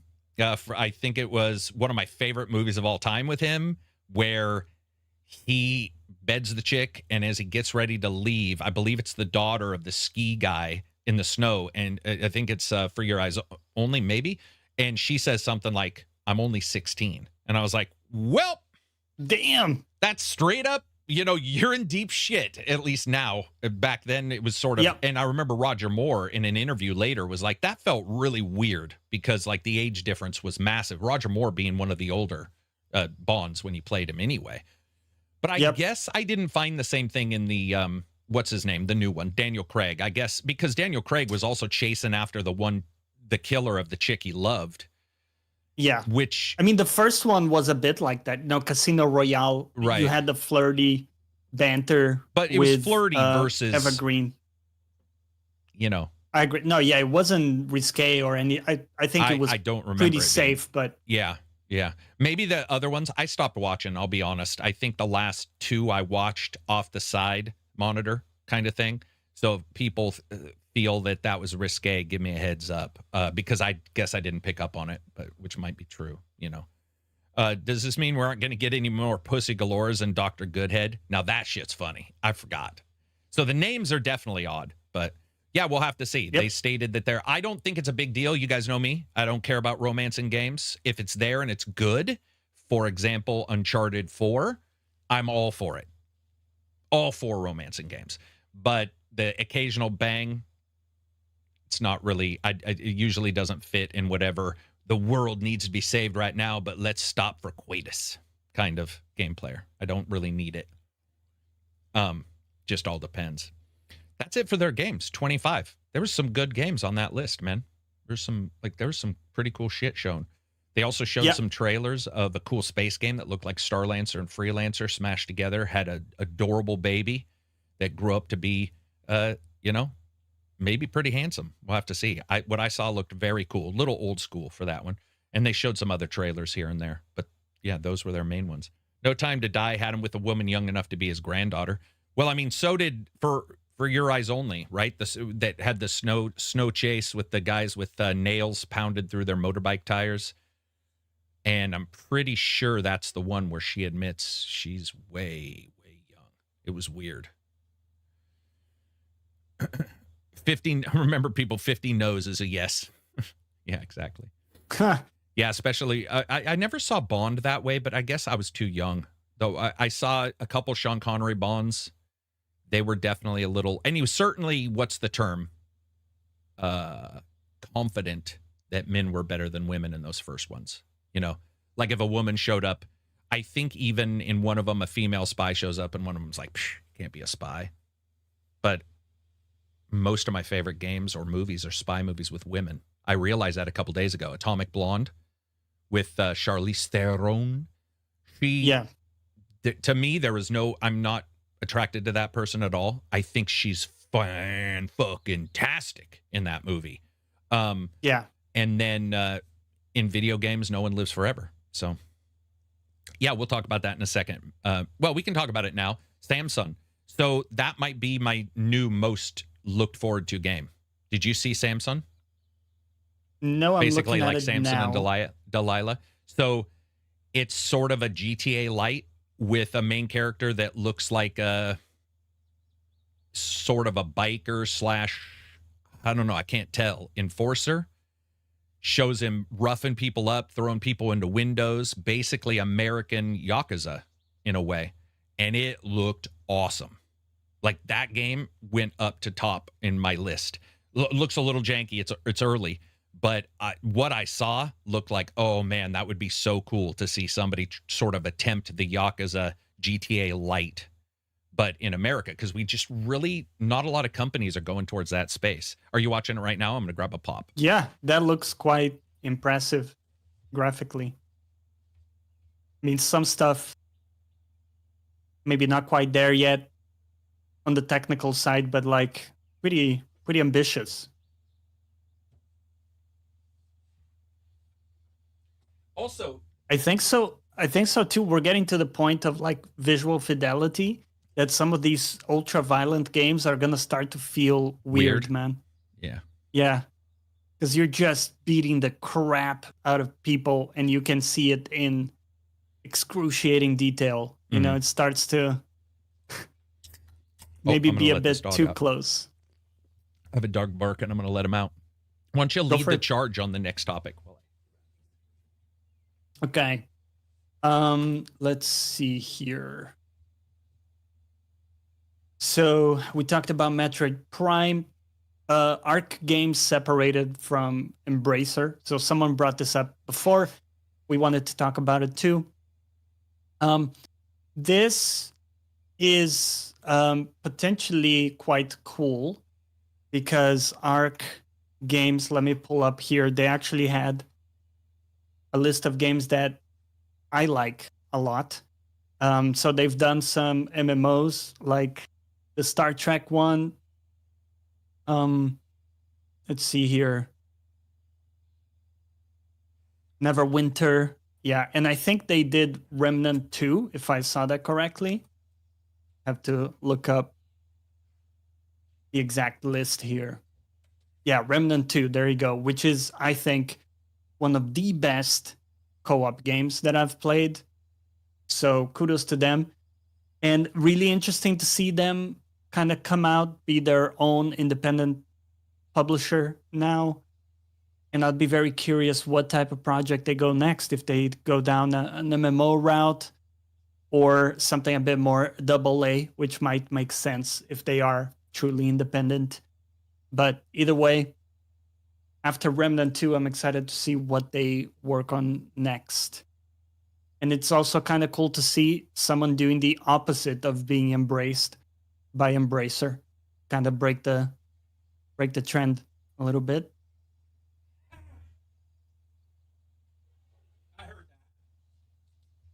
You guys are saying Samsung reveal is interesting. I heard that fucking pun. It is true though. Get them out of Embracer. Yeah. Also, from what I understand, Remnant stayed with that the other company. so they won't have it, but I think that their choice of games they publish has been very good. Also, it indicates they probably have a good amount of money to handle some publishing on the side, some of these smaller games that maybe are losing their publishers with all the changes. Some websites are reporting that Samsung is going to be 25. Dude, I was told Samsung's like way out. So the price, I mean, maybe. But that game didn't look even near ready, so the idea of choosing a price seems weird. Maybe they've just chosen it already. I don't know. That would seem odd to choose a price this early, huh? But maybe so. Isn't it weird that a game just shown for the first time in the Game Awards we know the price of, and we don't even know, like, GTA's price? It is weird. GTA's been developed for 10 years, and we don't know its price. These guys show a trailer, and we already supposedly know the price of the game. Yeah, I mean, they might have a very good idea of where they want to land with what they're doing, and that might be easier. There's so much pressure with GTA, right? They need to make no bad moves in a way. So it's also a lot of pressure for them to decide on the price at this stage. Yeah. Smart move when it comes to where they are, but just seemed a little weird. I don't know. Seemed a little odd. What else do we got? Let's see. I played a little bit of not a little bit. I played the full demo for Octopath Traveler 0. What's the thoughts? That's coming out. It's going to be the third Octopath Traveler game. I liked it quite a bit. I still thought that the 8, I did a video about it, actually talking about that difference of having the one character versus 8 that are each a bit more fleshed out and they have their set personalities and stuff, as opposed to the more open husk for you to project into type style. And I prefer the 8 protagonists at this point in my just journey. I find it more interesting. So I was not as interested in general because of that. I also found that the character creator is very shallow, in my opinion. Oh, okay. We see it a lot with these JRPGs where you got like 3 hairs to choose from. You know, guy, girl. You could choose some things about the background and stuff, but I found it to be pretty lean. Especially for a game that's gone away from that many protagonists, and this is supposed to be the guy. Yeah, I would like to have a lot more customizability for me to feel like I'm creating something cool and that represents what I'm trying to do. Right. And that might justify the trade-off of the 8 protagonists that are like fleshed out and they have personalities and stuff. I think just where I am, I don't like the empty protagonists as much. Even stuff like Fallout 4, I liked having a personality and having the protagonist speak. I know that's maybe controversial. A lot of people disliked that specifically. But yeah, so that's where I'm at with that. The game itself looks great. I mean, similar to the other games, they do a great job with the 2D and like fake 3D at times with the depth plus lighting and stuff. It's great. It looks beautiful. I like some of the new stuff, like the town. And your town building in this, like right? Building. Yeah, that looked really interesting. So yeah, I think it's going to be a great game based on what I saw, but it actually caused me to go back and pick up Octopath Traveler 2 and decide to play that instead. Because I was more interested in I liked what I saw there, but I thought, you know what? I actually want to do the 8 protagonists first. So I picked that up. But it's cool. It's coming out soon. And yeah, I think it's going to be a hit for the JRPG fans. Very cool. Yeah, I want to check it out. I also agree with you, though, that this is a place that could really mess them up if they don't have a character that you can make that resonates with you. And you end up just sort of getting the Gennaro character with those choices. You know how it is where they don't even say your name, right? So they basically skip your name in every time. Oh, right. Yeah. Yeah, I get what you're saying. I know it's a small thing, but I just feel like having your name be called out adds quite a bit. And I prefer to have a set name for a character that gets named and gets said, so they can say it. But again, that's all like personal preference. No, I agree with that. What else? What else we got? So I saw that. So we should talk about the Netflix. Yeah, Netflix acquisition. That was kind of a bombshell. Yeah, because Netflix has only been in the black recently, but they are massively in the black. There's a huge divide. I think it was like an 80% divide between them and Disney in operating income and revenue. And what is this, 67 to 78 billion? There was a spread there for the current price. It was like, it wasn't an exact price that we know. But that would include HBO, WB Games, everything. Which, hey, so maybe games, they released the Nemesis. It'd be nice if they were like, yeah, it's everything. Yeah. It's everything, dude. And then somebody was saying, oh, they're probably going to raise Netflix. Yeah. I mean, I would assume there might be a basic package you can get where you can't see all that, but dude, I mean, if they're plugging HBO in that thing, it's going to be. Yeah. If they're plugging all that stuff. And going to be honest, I'm okay with a tiered system. So it's like Netflix normal and then Netflix plus HBO. Just be done with it. Yeah. Or Netflix, Me too. Netflix plus whatever. I would welcome that instead of needing to have the HBO on the side, you know? I mean, the smarter bet would be to like not raise it at all and see how that goes for more people incoming to your channel. Yeah. But HBO already has a sub. Maybe they won't touch it at all. Maybe they'll give it a year and they won't touch anything. I don't know. HBO's got some good shows. WB, there's a ton of stuff there for games. Does make you wonder how they're going to handle games because Netflix has wanted to get into games a lot. Netflix is the one who did the redo of Red Dead 1 and, you know, made it available mobile PCs or mobile and consoles. It was, you know, on their site. They want to be in games. Everybody does. Yeah. I don't know. I guess the thing that worries me, Johnny, is just because Netflix is in the black now, they were in the red for like 99% of their existence. They've been in the red. Yeah. So it's like, what if we do have betting one bad the house year? Over and over? But if we have one bad year, is a WB going to be chopped up and sold? You know what I mean? Like, yeah. Also, I can say that WB, while not perfect, is because I had a run-in, but over time has been pretty good when it comes to games and code. I don't know who we would be dealing with if we, you know, you have to deal with Netflix. I feel like they're not friendly towards, they don't even, I bet you they don't even see an influencer in that way. They don't have a Netflix influencer group or somebody to handle codes and stuff. I could see them, especially with the way they release their shows and stuff right now, where maybe they're just like, we're not a part of that because of how we do things. So we'll just have to see. So it's definitely one of the bigger changes. I did see they were claiming that they wouldn't really change the way WB operates, and they just want to, you know, bring resources to the operation and enable them to create things and stuff. It sounds like a bit like a PR statement. So yeah, we don't know how far that goes. But if it does operate in that way where WB can basically continue to do what it wants, maybe just tweak direction based on what Netflix is prioritizing, I would be pretty happy with that outcome.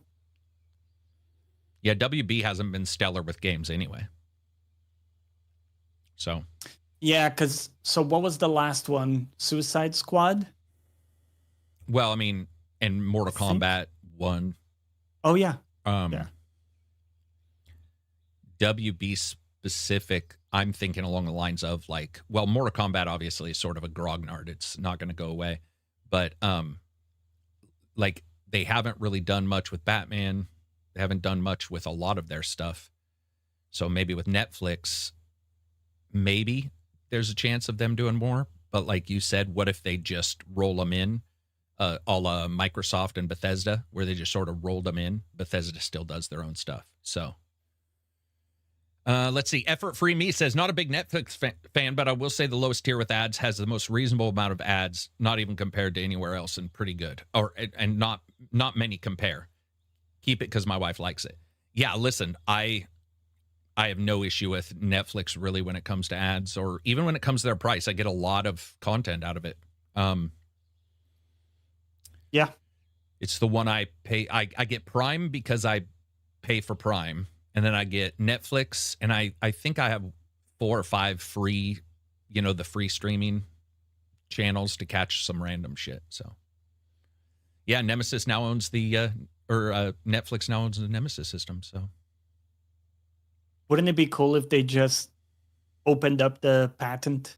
I don't know if they. It would be because a lot of they can do whatever they want, and a lot of companies have shirked it anyway or come really close. I think definitely, the developers I've asked directly about the Nemesis system, they said, yeah, there's 1 or 2 things to watch out for, but we can pretty much do what we want right now. Theirs is that patent is open in some places, closed in others. But yeah.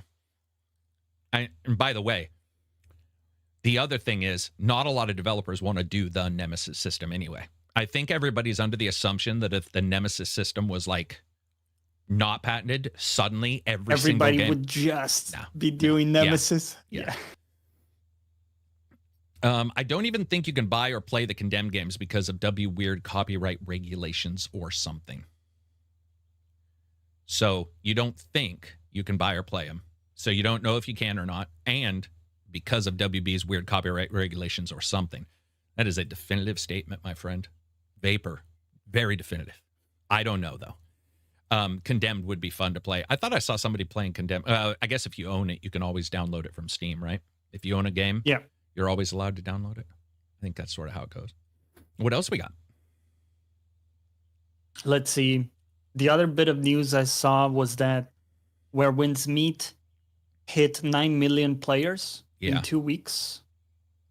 So that's huge. I mean, that's probably one of the biggest hits recently for a free-to-play game. Yeah. Right? Yeah. Tons and tons and tons and tons and tons of people are playing that game.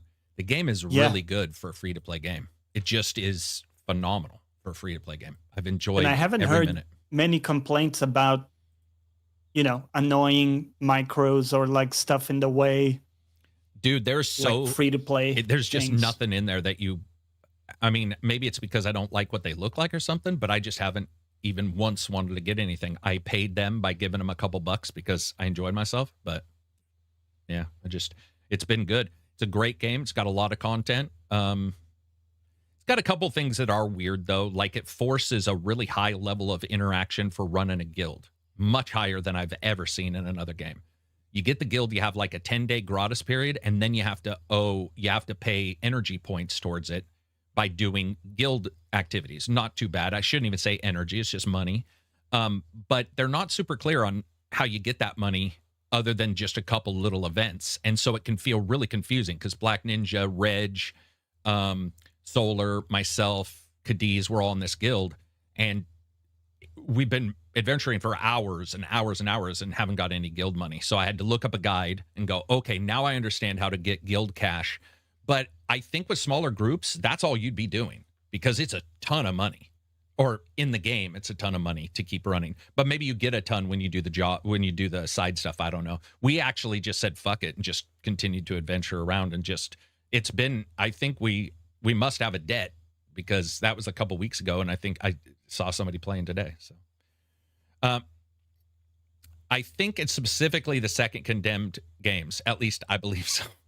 Vapor, what are you doing? Oh, man. Netflix, Hogwarts Legacy is big for them. Yeah, Hogwarts Legacy is going to be huge because number 2's coming out. I think Hogwarts Legacy, by the way, people said, oh, it's because of the what's her name? Whatever her name is, the anti-author thing. I think, in all honesty, Hogwarts also succeeded because Hogwarts was a damned good game.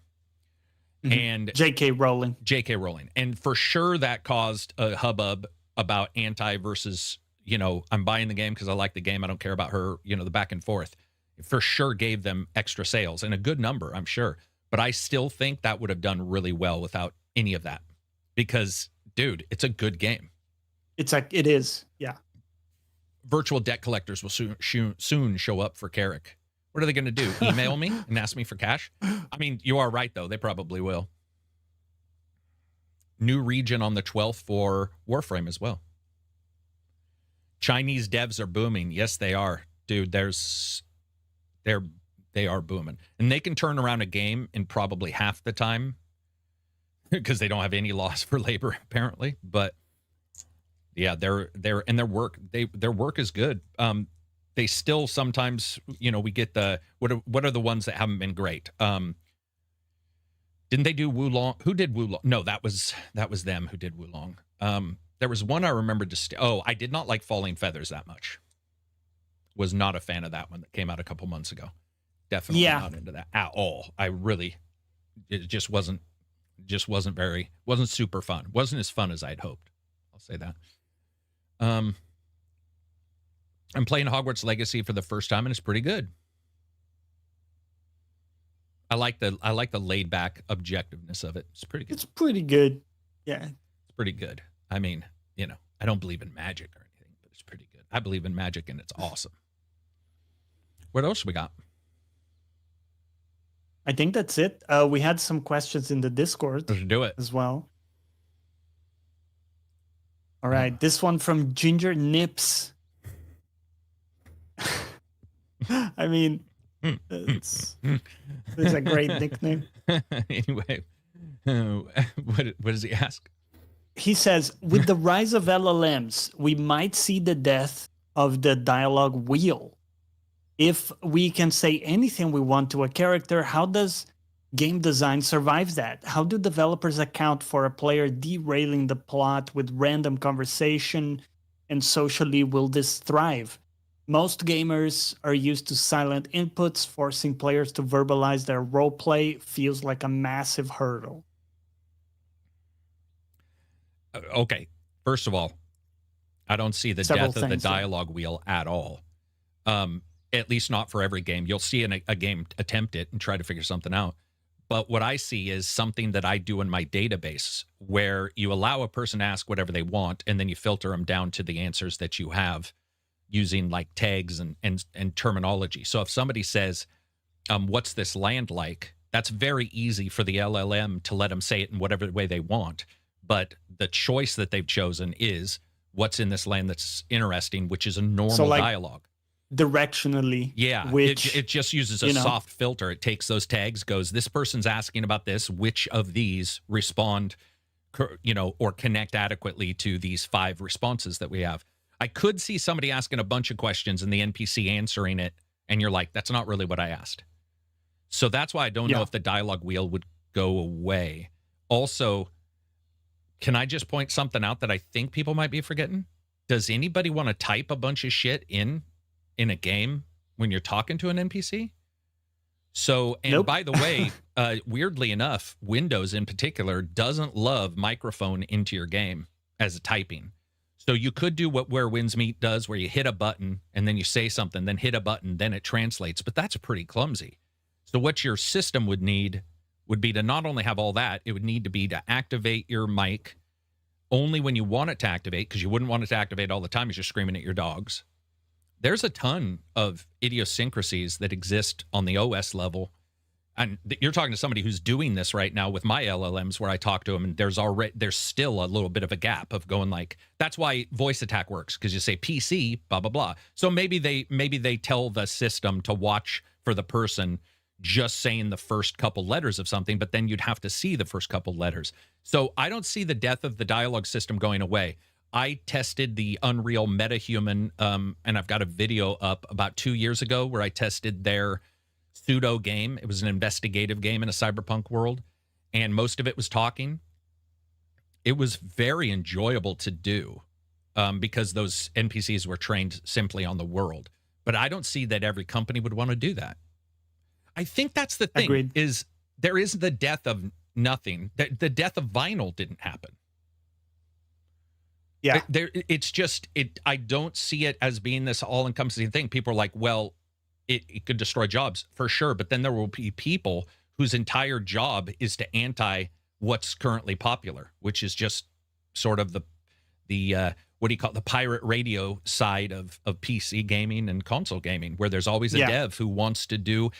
I mean, Octopath Traveler literally looks like a game from 25 years ago, other than the special effects. Obviously, we all know that. But we see a ton of those. We see a ton of cozy games that are pixel. Just because we don't have to do it doesn't mean somebody won't. So I don't see any death of anything. I see some people attempting stuff like that. I don't know. What about you? Like, yeah, no, I view it the same way. So just like VR didn't kill normal pancake gaming, and I don't think it would, it's like a new tool or a new way to present an experience in the game. It might make sense for some games where maybe they're more investigative, or like, you know, more about you thinking, trying to piece stuff together. Could make sense there. But in a game like action based, yeah, you probably don't want to be saying out lines and stuff like that, and it might never make sense for that type of game to have like a fully, you know, talk through system. I mean, you're going to force. So I think it's just a new tool, you know. It is, and you're going to force people on consoles to plug a mic in when they're sitting at their TV, and then you have to worry about echo. Yeah, and all that. And now their mic quality is terrible, so like it doesn't, you know, understand what they're saying. Yeah, PS4 has the, you know, adapter right there, and you've got your mic in the system, but Xbox doesn't. Yeah, I don't see, I don't see the death of anything, but I certainly do see. Yeah, I see companies attempting that kind of stuff, and go for it. I want. Do you know what I would love? Even just a city. Let's say you get Starfield. You take a city in Starfield, and you just put LLM in it, and let a person walk around and talk to people. That's fun. It doesn't have to be a full game. It doesn't have to be fully implemented. You could just do some fun stuff and be like, this is fun. Let's see how this works. We trained it on just our world. Dude, one of the greatest things in Where Winds Meet was talking to him about YouTube. And he's like, what do you mean moving pictures? Are you sure you're not possessed? And I was like, dude, awesome. That's cool. You know, yeah, it was fun. Yeah. Legacy is awesome to explore with the VR mod. Okay, cool. Yeah, Hogwarts is a great game, man. Like that's it was a blast to explore in the 2D. I had not done the VR mod. Was the VR mod good? Was it Luke Ross? Because Luke Ross is the main VR guy, I think, right? Well, that's two, but I think Luke Ross is sort of leading the charge on adapting VR for the most part. Sup ACG and Johnny, first time catching the live. Keep up the great pod. Thumbs up. Thank you very much, baby boy. Baby, but we were just talking about you for James Bond. Baby boy. Or not James Bond, Stranger Than Heaven. Baby boy. Yeah, I don't know, man. I think LLMs can do a great deal of stuff with storytelling. Do you know what I would like? Voice to text. Sorry, text to voice for their voices if you don't have the money for voice actors, so that when you do talk to somebody, they can say, hey, Johnny. How are you, Johnny? Exactly. That's, yeah. I know people say my name. Want voice actors to be paid, which I do too. That's the thing, is like, I don't see how the two can't connect, especially because some smaller devs. So a bigger dev will say, we want Tony Hawk in our game because it's Tony Hawk. Another developer may have completely random characters in their game that have no big name. So they might go with like some kind of voice. I mean, it sucks for people, but it is the future, I guess. It's just gonna be done regardless. And at that point, I think it's better to get behind it and figure your shit out, put your ducks in a row, and be like, this is what we're looking at. How do we fix it? How do we go forward in the future when we know that the future will entail some people using that kind of stuff? I forgot who did the VR mod for Legacy. I'll concede combat in VR is weird. Combat that's all third person, right? Or do you go to first person with the wand? Ooh, it's been a while since I played Hogwarts. It's all third person. That might be what's weird, right? That might be what he's saying is weird. I could see that being a little odd. Yeah. Definitely jumping in there and trying to figure out exactly what you're doing. What else we got? This one from Sully. He says, which game would you choose if you could go back and experience it again for the first time? I'd go with Shadow Hearts and Morrowind. And for a shooter, Perfect Dark. Damn, Perfect Dark. That's a hard pull.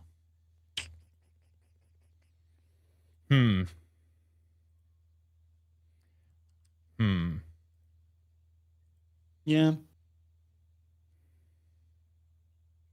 mean, in a way, it has to be a current game, because if I was to experience an old ass game now, just a crusty I just wouldn't love it like I did back in the day, you know? Well, let's add to that and say it's upgraded to today. Like a full remake, as you were saying. Yeah, about, but a real remake, the one we were talking about, not the remaster with the old assets, but like a full fat remake, she's a thick remake. She's 200 gigs minimum remake, 200 bloated gigs of thick ass remake. Who or what would we play? KOTOR, Jade Empire, one of those.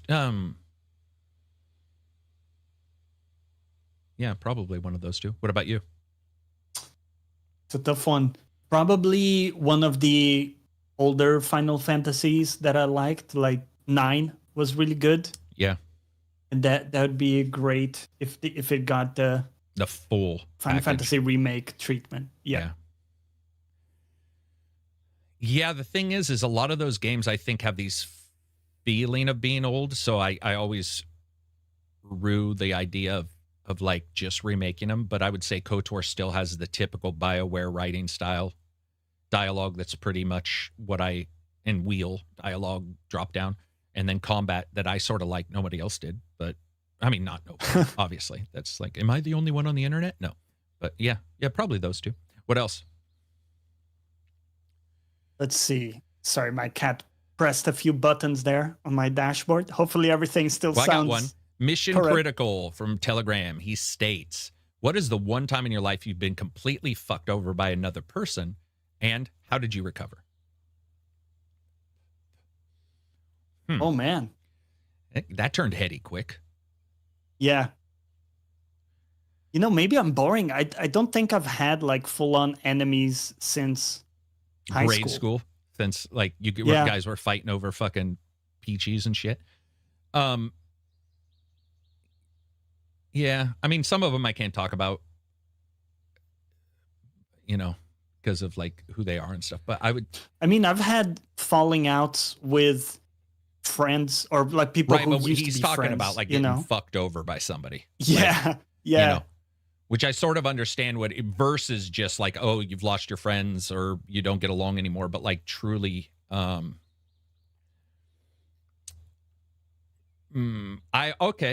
got fucked over pretty bad by Randy, a person who passed away.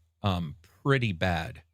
He left me with all the rent for months, a bunch of bills that he had accrued. We became friends after. We you know, it is what it is. I was just like, whatever. You know, we worked it out before he passed away. Well before he passed away. But that fucked me over financially pretty rough, to the point of like, you know. Yeah. Worrying about where I was going to live, but it got worked out. That's probably one I can talk about. Yeah. I mean, there's been other ones, but they're business stuff and stuff like that. And that happens. And you're just like, it is business. It is what it is. You know, you get those kind of things, but I consider myself somebody who, if it's business, it's not even really fucked over. It's just business. Fucked over usually to me means a person I knew, you know, like, personal. I mean, they can be personal, you know, bad intent from like, bad, truly bad intent. I do remember one time he didn't fuck me over, but man, was I mad. I was dating somebody for a while, and this guy was the very atypical bad guy in a TV show. He was a liar. He consistently just tried to talk bad about me all the time, always asking my girlfriend out all the time. And I was technically his boss. I was above him, so there's nothing I could do about it. It was just like, okay, whatever. But it does show you that just a couple bad words can blackball you for a while. Because I even had friends going, hey, did you really do this? I'm like, what? No. What are we even talking about? Like, does that even sound like me? They're like, no, but so-and-so's saying it. You know, that kind of stuff where somebody really tries to blackball you at work.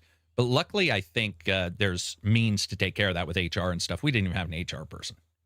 I mean, there was HR, but they were I think they were 300 miles away in a major business. And we didn't have, at that time, there was no Zoom. So like it would have been email handling. So you had to handle it yourself, which I did. Yeah, that's probably the worst. It's a good question, though. Fucked over really means something harsh, I think. What else we got? Any other questions? This one from Captain Bacardi.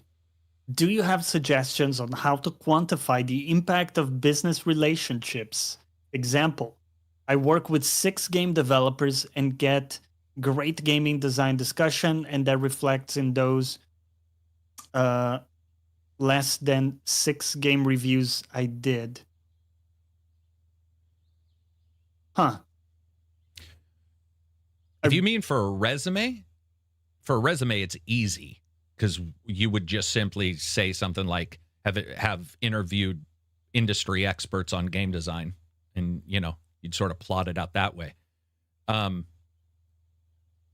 But that's an odd question. I'm kind of struggling to. I think he means, how do you quantify it at the end, back in, saying that the reviews, he talks to people, then he does the review, then it comes back and you got good feedback on the review, meaning the developers themselves were like, this is enlightening. But I don't know who you're trying to talk to give that information to. So if you're putting it on your Patreon, let's say, pretty easy. You put it just like a resume. You would be like, interviews industry experts, reviews games, and here's some feedback, and then copy their quotes and put them in your Patreon. That would be your easiest way. You'd be done. You just paste a couple quotes in, Okay, gotcha. And you're simply done. If you're talking about in a discussion,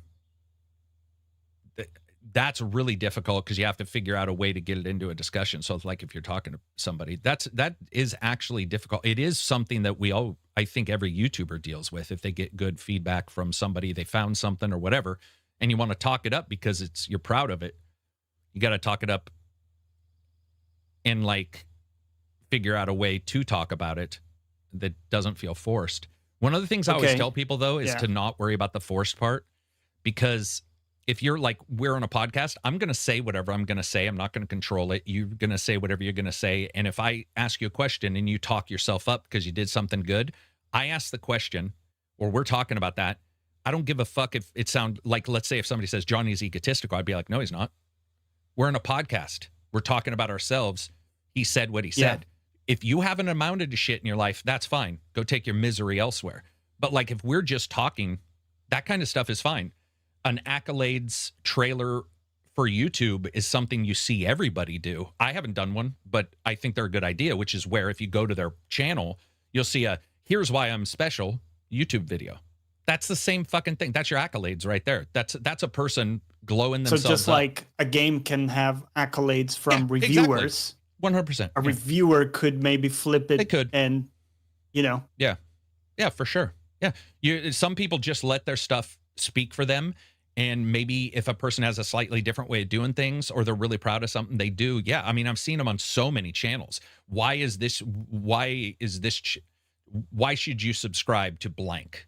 And you'll see it right on their main page. And it'll be for new. You have 2 places in YouTube for new people who visited your channel, for returning subscribers. So you don't do it for returning subscribers because they've subscribed. You do it for the other ones. And I think that makes sense, because where you're at, you wouldn't need to do that because probably not.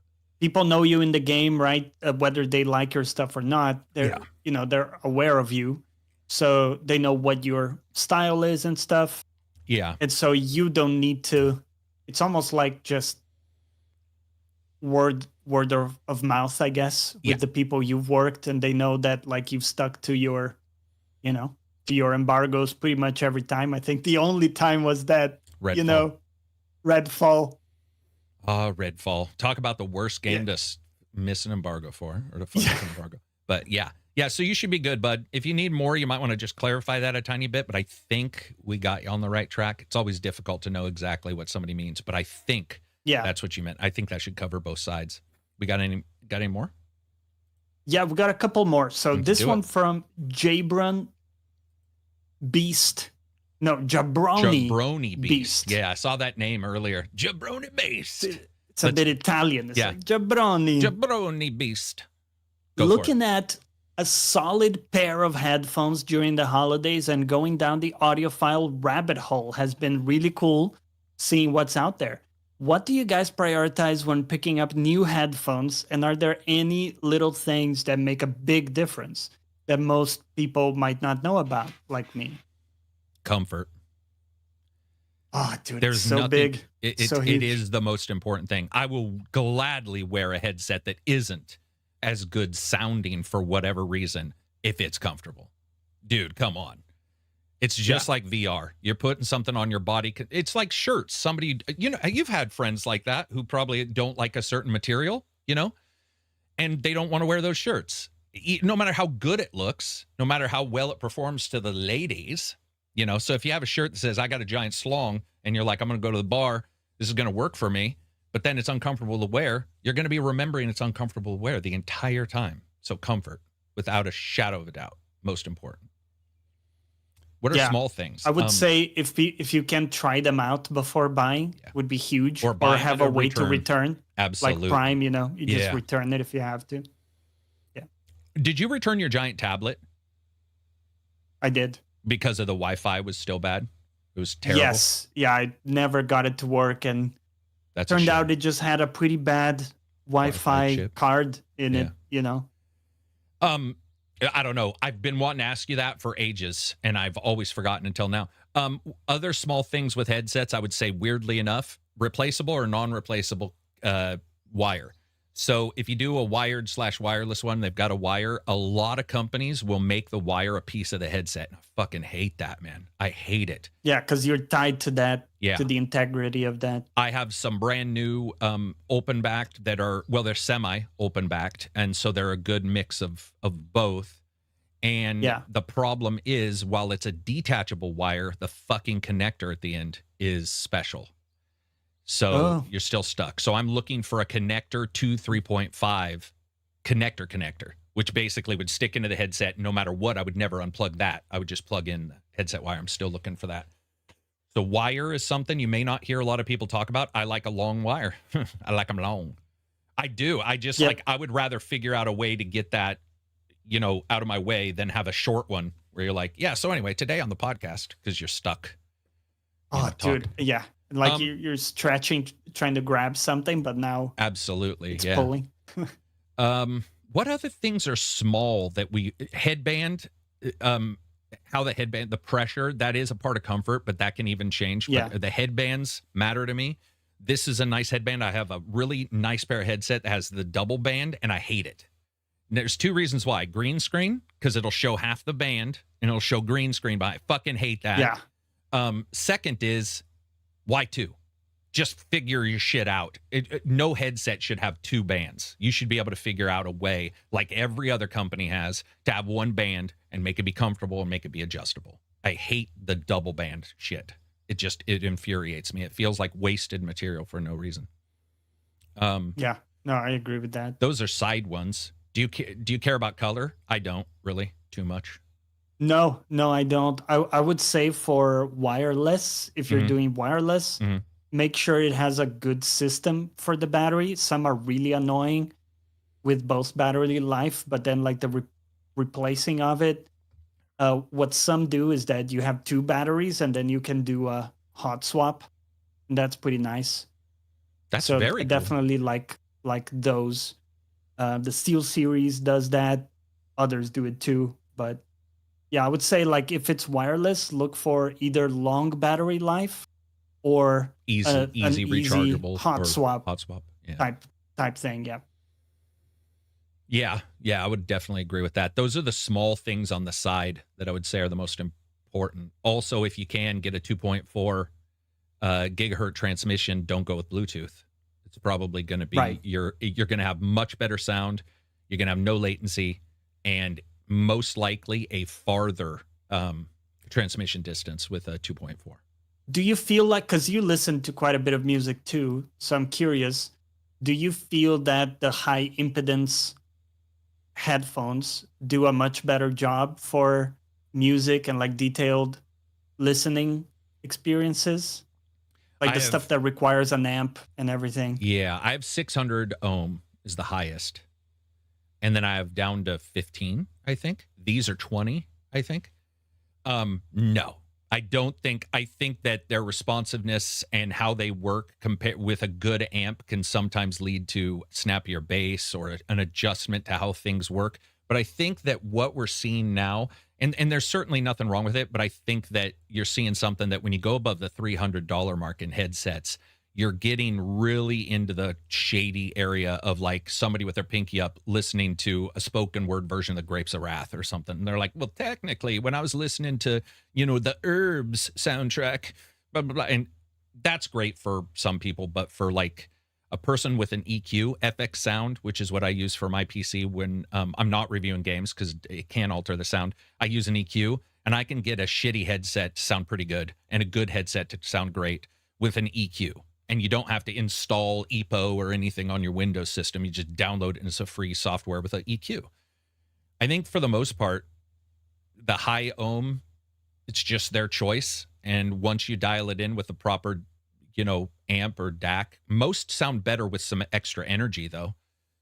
Like that is, most headsets, even if it's a small DAC, like a Dragonfly or even the $25 DACs that basically just spool it up and cut some odds and ends off, that you can tell, on if they're lacking in power. Yeah, no, that's a good point. I didn't notice much difference. I used to have a high impedance one through an amp. Now both of mine open and closed backs go through my DAC, my board, and it's not like amplified or anything. It's those are normal impedances for both of them, and I think they sound just as good. In my opinion. I would agree. I think that you are getting, you used to review these, so you definitely get the pinky up shit, but like we just saw, what was it, 3 months ago, when the 3 experts on headsets reviewed the headsets without knowing what they were, and they rated the lower cost headsets better sounding than all of the higher cost headsets. Very typical, by the way. Same thing would happen with TVs. But yeah, I would say you're in good shape. And a cheap DAC or a cheap amp, as long as its total harmonics are low, you're fine. You're going to get a better sound overall with a little bit more power. But the ohm thing, I think my best headset is 120 maybe or something like that. It was an odd number, I remember. It was a very odd number, actually, now that I think about it. The ohm was a very odd. But anyway, regardless, it's one of my expensive ones is pretty low ohm. Like it's not above 300. I think it's less. I saw 600s, I think that's the one. I think I might own a pair of 600s. I said that I did, but that's pretty crazy. Yeah, it's pretty crazy. Sort of stupid.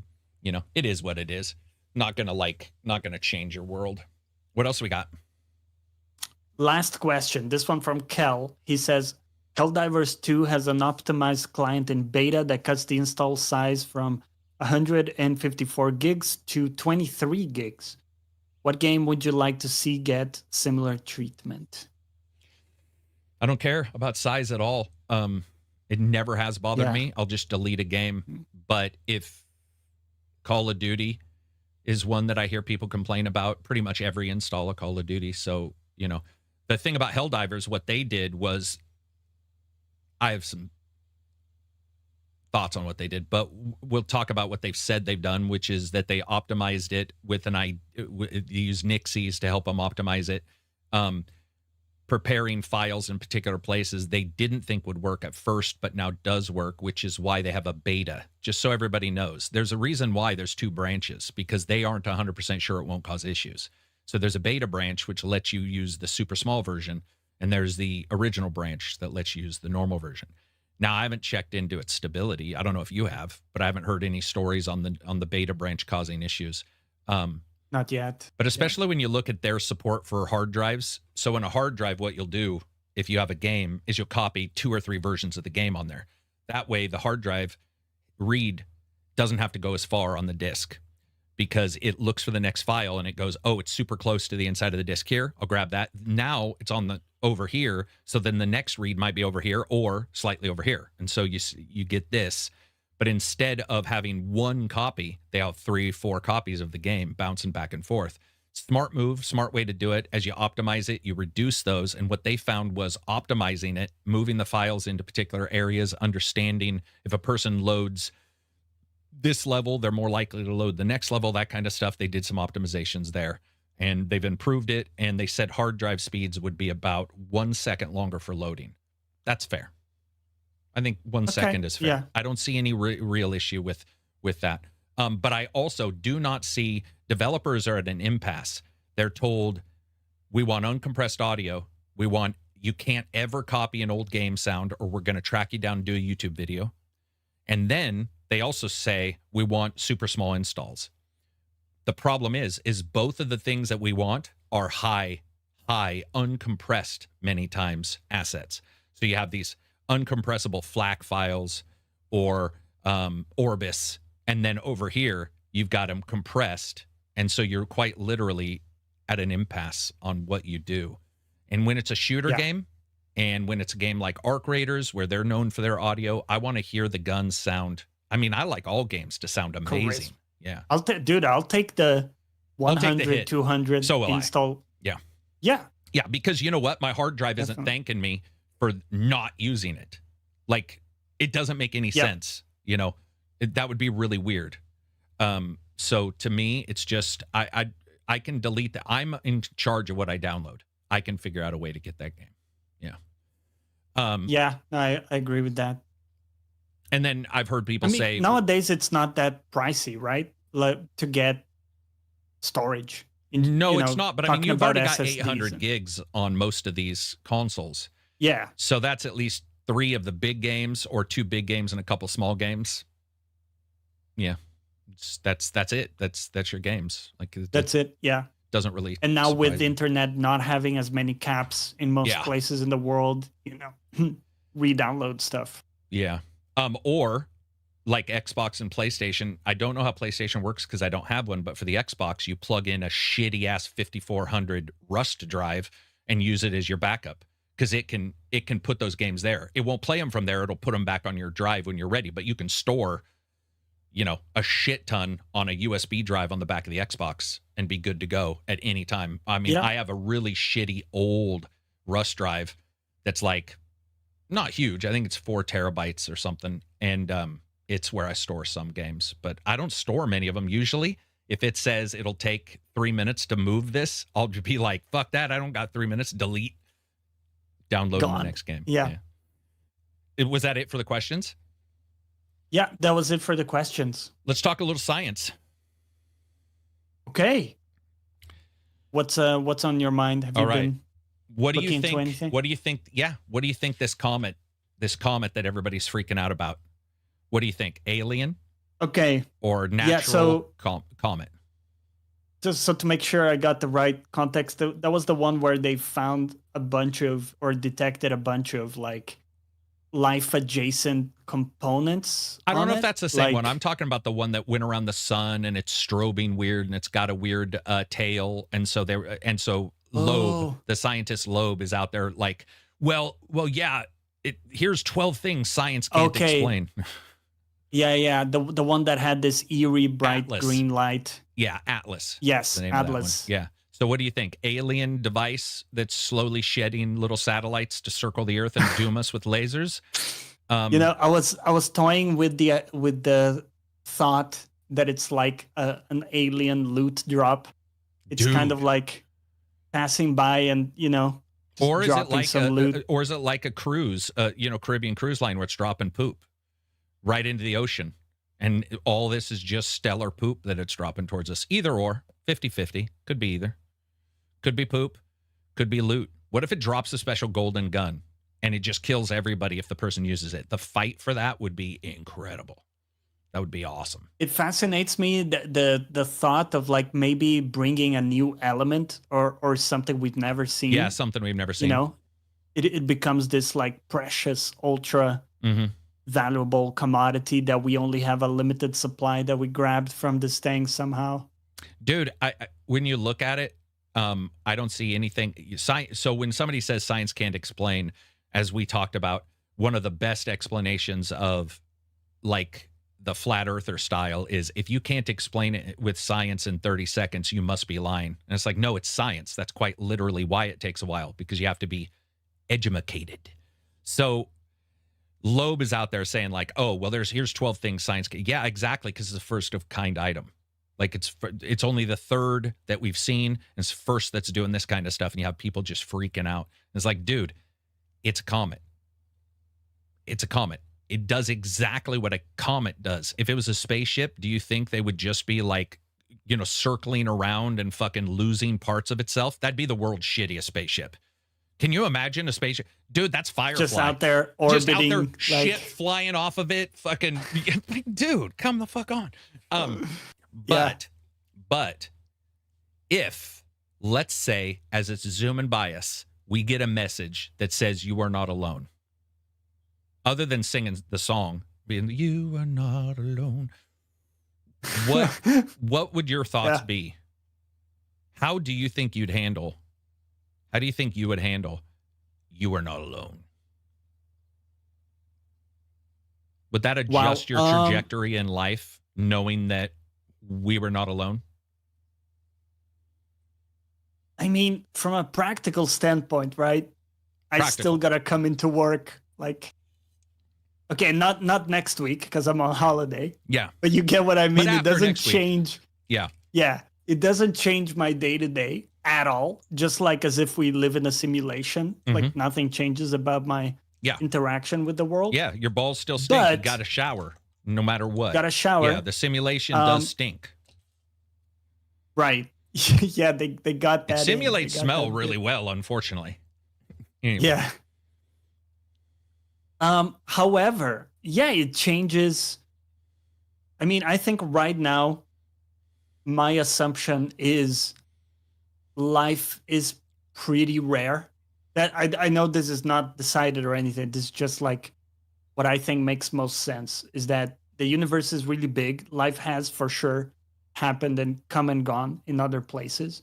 But the advent of a civilization getting to a point where they can become intergalactic is my assumption is it's just too unlikely. Mm-hmm.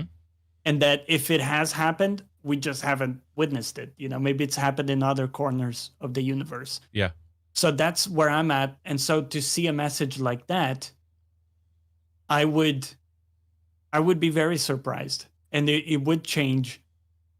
I would have to change my priors or like my, my probabilities to now, well, it's much more likely to become a intergalactic civilization because these dudes have done it, right? They're talking to me now.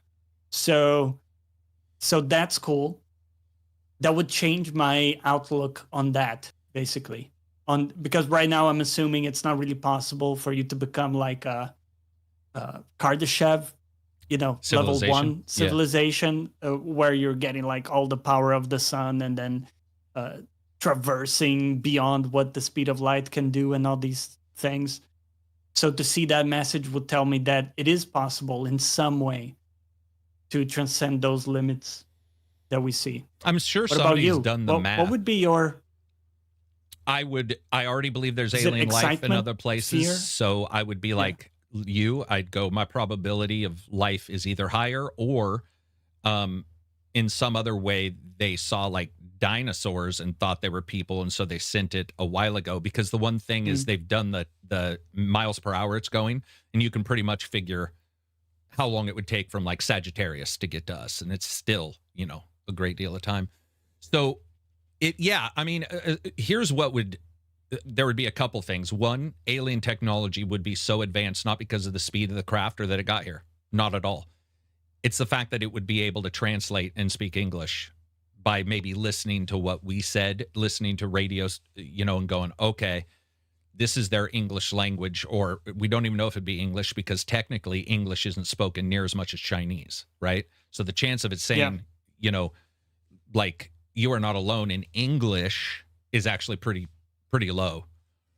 But so it shows up, right? And it says, you are not alone. I'd be like, okay, definitely the computer technology, whatever LLM they've got on board is pretty advanced. But other than that, not much changes. I'd be like, okay, cool. We know there's others out there. I think it might drive people to explore more, which is great. It also would cause a lot of fear. Military would be like, whoa, What do we do? Yeah. Religions would be slightly bothered, but religions have always shown to me that they're pretty flexible in getting around shit as stuff continues to come. And if you look explain stuff Well, away. if you look at even abortion, right, which if you look at the original Bible, there's a lot of rules that are like, these are hard coded rules, and yet most religions have slightly adjusted to real life. And one of the best one of the best sentences I ever heard was West Wing, when a guy is asking a person about capital death, and he gave some other examples that were really crazy from the Bible about what to do if somebody does this or somebody does this, and he said those were probably the best rules at the time, or the rules that made the most sense at the time. But it's difficult to argue that with this many people, international travel, all this kind of stuff, that some adjustment needs to be made towards those rules, regardless of anything else to just exist. So they would probably be flexible and figure it out. You know, I think the Pope's already stated twice he believes in alien life, or at least one of the popes did. I think he said something like, God created the universe, why wouldn't he create aliens? Something like that. So they already flexed right into that. So yeah, because you can always explain anything by somebody's bigger than you. Either, you know, yeah, exactly. Yeah, for sure. It would be cool though, man. I think it would be awesome. I do like the idea of mankind going towards one thing, whether it be space travel, even if it was aliens and worrying about them, being like, we need to be protected. That too might get people to look away from, we currently are looking in, we want this land, we want this mineral, we want this blah, blah, blah. But instead you see this thing that's bigger than you and you're like, ruh-roh, you know, just like if we saw something coming towards us or some natural catastrophe where people are like, okay, we need to figure out, you know, other places to live, that kind of stuff. And scientists have had that right for years, which is that you make yourself a 2-planet civilization to extend the chance of you living, which that checks out. I've always been a fan of that. It makes sense. We shouldn't just have one basket. Yeah, because all of our eggs are here. Like there is no chance of anything else happening. So it's like probably would be your best once you have the means to spread around, figure out ways to go to other places. And it just helps mineral rights and all that kind of stuff. Are you familiar with super religious themselves, for sure. I mean, I personally feel that religion seems like it's ingrained in humanity, whether it be science as a religion, belief There's in something there isn't there, because it always emerges. It always emerges. Yeah, for sure. What were you going to say? I'm sorry, didn't mean to interrupt you. Oh shoot, kind of missed it. No, it's okay. I'll return to it.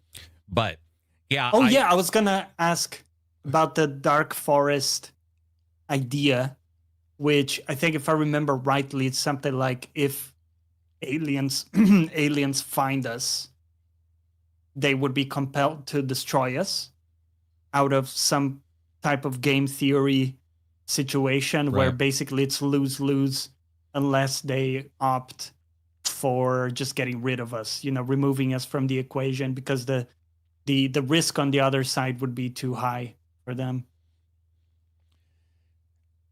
I mean, that's a human construct. I don't see that another alien race would even have the same constructed thought processes we have towards in-game theory of any kind. So I don't believe that would even be built in. It doesn't even seem like it would make sense to be built in. There could be, for example, the opposite of that is that it is so cold, vast, dark that the couple that see the others use them as companionship or teamwork to spread life. If you're, for example, if you're a life-sparing kind, let's say a religious alien shows up and they're like, we do no harm, you know, physically we'll do no harm, you know, it doesn't, I just find all that to be bloviated out from people believing stuff. Just, I mean, dude, look at how many times it's like, oh, it's for sure this. Oh, well, okay, we change. It's not that kind of thing. Feels like if we can do that, then an alien race who shows up might be like, hey, this is pretty like important that people stay alive. Or they're like, let's have a zoo and let's broadcast this wild ass realistic, you know, these people doing this thing. Or they could be appalled. They could show up and be like, whoa, what's going on with the droughts and the weather? And these guys keep building in Florida 18 times. Each hurricane that comes through, these stupid bastards keep building in Florida. Let's help them make some derricks. I don't know. But I don't think it could be anything, and it could be so vast that it shows up and you have no clue. You know, I think Arrival did a good job at showing that. Well, Arrival wasn't the only one to show 3D writing and how writing is done by or could be done. But Contact did a good job with the 3D picture or the 3D. What was it? 3D slides, and then they figured out that you merge the slides in the corners of it to make like a round manuscript kind of thing. I thought that was really interesting, but they won't come for our resources. Yeah, I mean, there's not much on Earth that wouldn't exist elsewhere without the radioactivity of humanity's psyche, as well as our radioactivity in and of itself. Who knows? Our alien race may eat radiation, but yeah, I don't see them coming for our. We don't have much on Earth that seems special. There's some stuff we make, though, that isn't made in nature. You know, I could see that where somebody shows up and they're like helium or something where it's not as easily made. Well, on Earth, it's not as easily made. See, that's the other thing. On gas giants, it is easily made. So, yeah. In all honesty, I think the only special thing about Earth is the position. You know, like it's kind of at this Goldilocks distance from the sun and stuff, and like the conditions are really nice and cozy. That's the other thing, right? But that's about it. If a race shows up, who knows if the conditions, we've talked about this. I think most of the time, whatever planet anybody goes to is going to be poisonous to them. Like, because we're assuming they would be like. We are intrinsically bound similar to evolution and the way things have gone for our species, including super small temperature variances kill humans so easily. Like, it is crazy how easily a human is killed, you know, with temperature variance. So, true. I mean, not to say funny, but it is sort of funny that it's like, damn. And we can build stuff. We're pretty good at that, but we only build stuff to add 20 or 30 Fahrenheit or below. And then pretty soon, all of our stuff breaks, for instance, when it's cold. You know, we're just not prepared for that. We haven't built the materials for it. Other race might show up and they're like, oh, dude, this is summer for us. You know, it just depends. I always find it so interesting that we thrived as a species because we're really not that great speaking like physically. You know, you compare us to any other animals out there. Like, we're not particularly fast. We're not really strong. You know, a gorilla will destroy us. A tiger will outrun us. It's like we're not really the best at any one of these things. And it's almost like evolution used all of its bucks to invest on the brain. And that was like the lucky gamble. Yeah. So we're able to basically outplay everything just with a little bit more cognition. But it was a risky gamble. Well, and I talked about this before, like, humans are stupid enough to think that radio signals are what an alien race would communicate with. Like, so they'd be like, oh, well, why haven't we seen radio signals? It's like, what if they don't invent that technology and they go directly to lasers because that works? What if their atmosphere bounces radio waves and it can't get out? You know, there's all kinds of weird shit that happens. We have a tendency to collect everything into our little tiny box and be like, okay, well, here's why. Also, there's a chance that, like, intelligent life is different. Look at the human race, man. We had the Great Bottleneck, which lowered humans down to about 1,200 breeding pairs. And we still don't know exactly what caused that. And then you have Chicxulub and multiple times. Imagine the lack of Chicxulub, just that. Do mammals become humans? No, probably not. You know what I mean? Like, we would be dinosaur people or whatever if that becomes, you know, if that's the predominant, you know, what sort of works. But it is interesting that major event is why we're here. And without that, where would we be? So other races would have the exact same problem. Do they have a Chicxulub event that just didn't happen? And then I think you and I've talked about this. Studies now indicate that gas planets are near the sun, not away from them. We're one of the few solar systems they found where you've got the reverse. And they've talked about, oh, it's because, you know, Jupiter did this and Neptune did this and Mars got hit by this. So it's like, okay, that lowers your chances even lower, you know, to make something that's. I would like to see a gas planet with like jellyfish floating. I think Carl Sagan talked about it in Cosmos, where he was like, what if there's this race that floats in these thicker atmospheres, you know, on some gas planet somewhere. They're not intelligent in the way we think about it. They wouldn't have a spacecraft or whatever. I think I told you also, what if there's life on a frozen planet in the water but their sky and their idea of the sky is ice. So there is no up, above this certain thing. And to them, that would be all they'd see. They'd be like, that's it. That's it. There is nothing. The most disappointing thing would be if we find out that life emerges in a similar way than it did on Earth. And so we would find these Goldilocks planets and they turn out to have like similar to our life, with DNA, RNA and everything. Yeah. Because it's so fascinating to imagine these other types of wild, just wildly different life constructed differently and everything. It's so cool to imagine that. And I just think it would be so disappointing for us to find out that actually they all look pretty like much Romans. one way, like, yeah. Yeah, because bipedal, leading with your eyes, seems like a really bad way of evolving, but it seems like it's what's worked, and probably tool use, right? So hands, tentacles. Yeah. Doesn't have to be hands, doesn't have to be 5 fingers, all kinds of crazy shit. I personally think it would be really weird to show up and they had 5 hands, 5 toes on each hand. You know what I mean? Like those kind of things are like how we build tools, what we had available, raw resources. Yeah. The first thing available, obviously, grass and wood. Grass and wood let you make rope. We've all played an RTS. Like that's quite literally, or a survival game.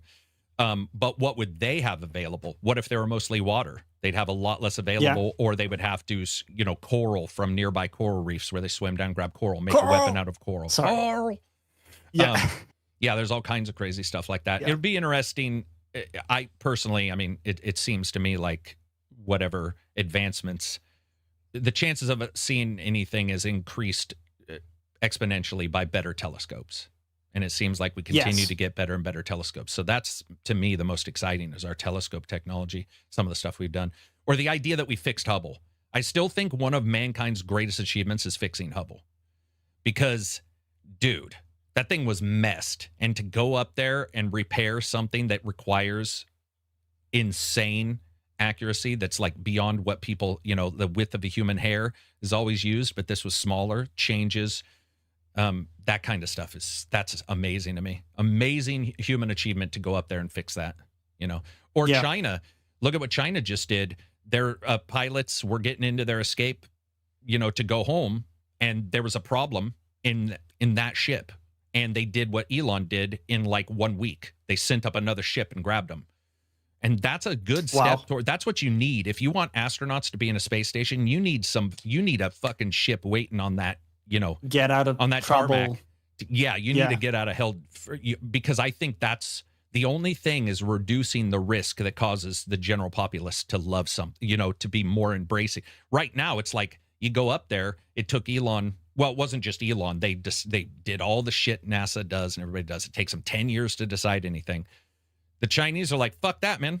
We've already got another. That's what we should have. You should make it so that people know that, like, that's important to us. If we continually pretend it's important, scientific advancements, discussion about space stations, then you got to make sure that there's an exit, right? Yeah. Imagine if you said this is the best movie theater in the world, highly flammable, and only one exit. People would be like, fuck you, I'm not watching a movie.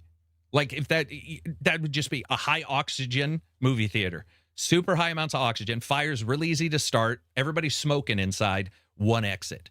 You'd be like, fuck you, man. I'm not going. And some people will still do it, Some people, like some people are just, But yeah, no, I agree with you. Risk takers. I was thinking about there was this other meteor, I think it was called Benny or something. It had a different name. That had like L-tryptophan and shit in it. Yeah. Yeah, it had like amino acids and like different nuclei shit, that are components of our sugars, RNA, like DNA and stuff. Something like that. Yeah. A lot of those like building blocks. Now, it doesn't mean that there was life in it. That's not claimed. It's just that it had some of the building blocks. And it kind of speaks to the panspermia theory where, maybe life originated here because one of these meteors dropped in and like brought a bunch of these Can I ask you a blocks. question about that? Yeah.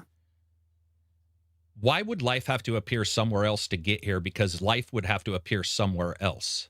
So why negate life here versus saying, what if these asteroids were more common back in the day and they were hitting the Earth with those elements, which helped Earth with the other stuff, which caused life here?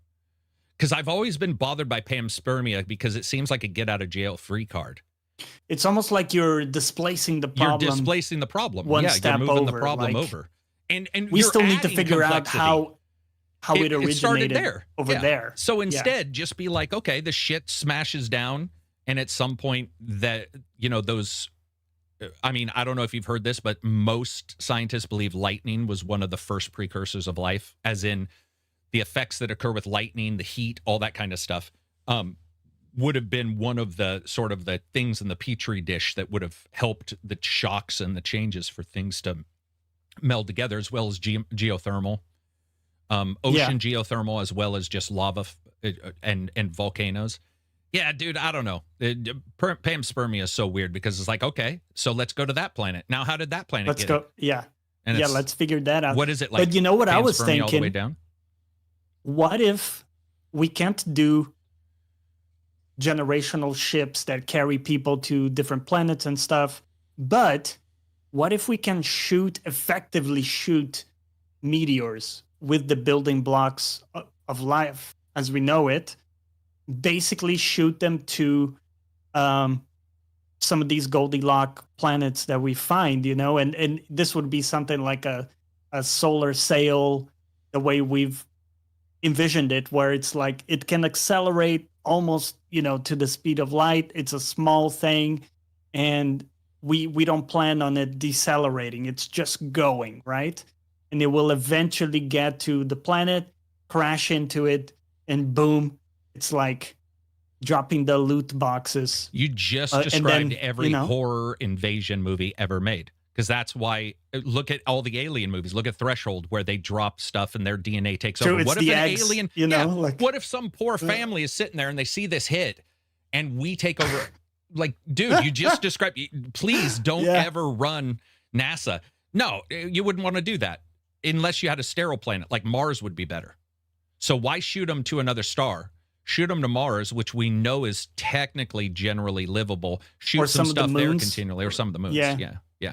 But dude, no, because you sound like an alien ruler. You sound like let nature. You're like, we will shoot our sperm across. Yeah, it will, but what if life's already found a way there? We destroyed. They're just getting ready to launch a satellite into space, which is going to beam us the Encyclopedia Universalis, and you're like, drop the sperm on that planet. Anyway, what were you saying? Yeah, we're just throwing our hat in the ring into this evolutionary game everybody's going through. Yeah, your hat will, submerge any other race that was living there, but it'll be our hat.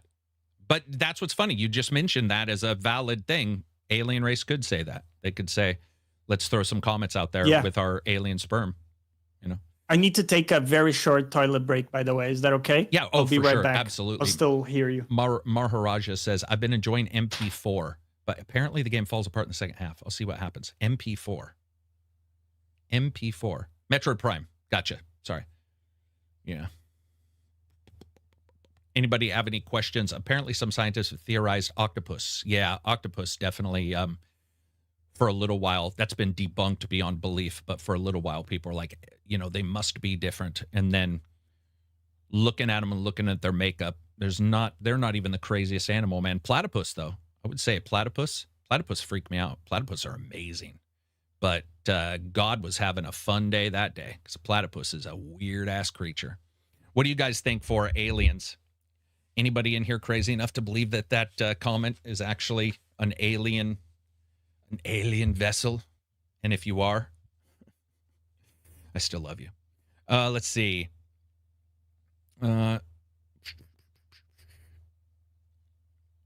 Dodger says the forest is dark because everyone is afraid of something more advanced.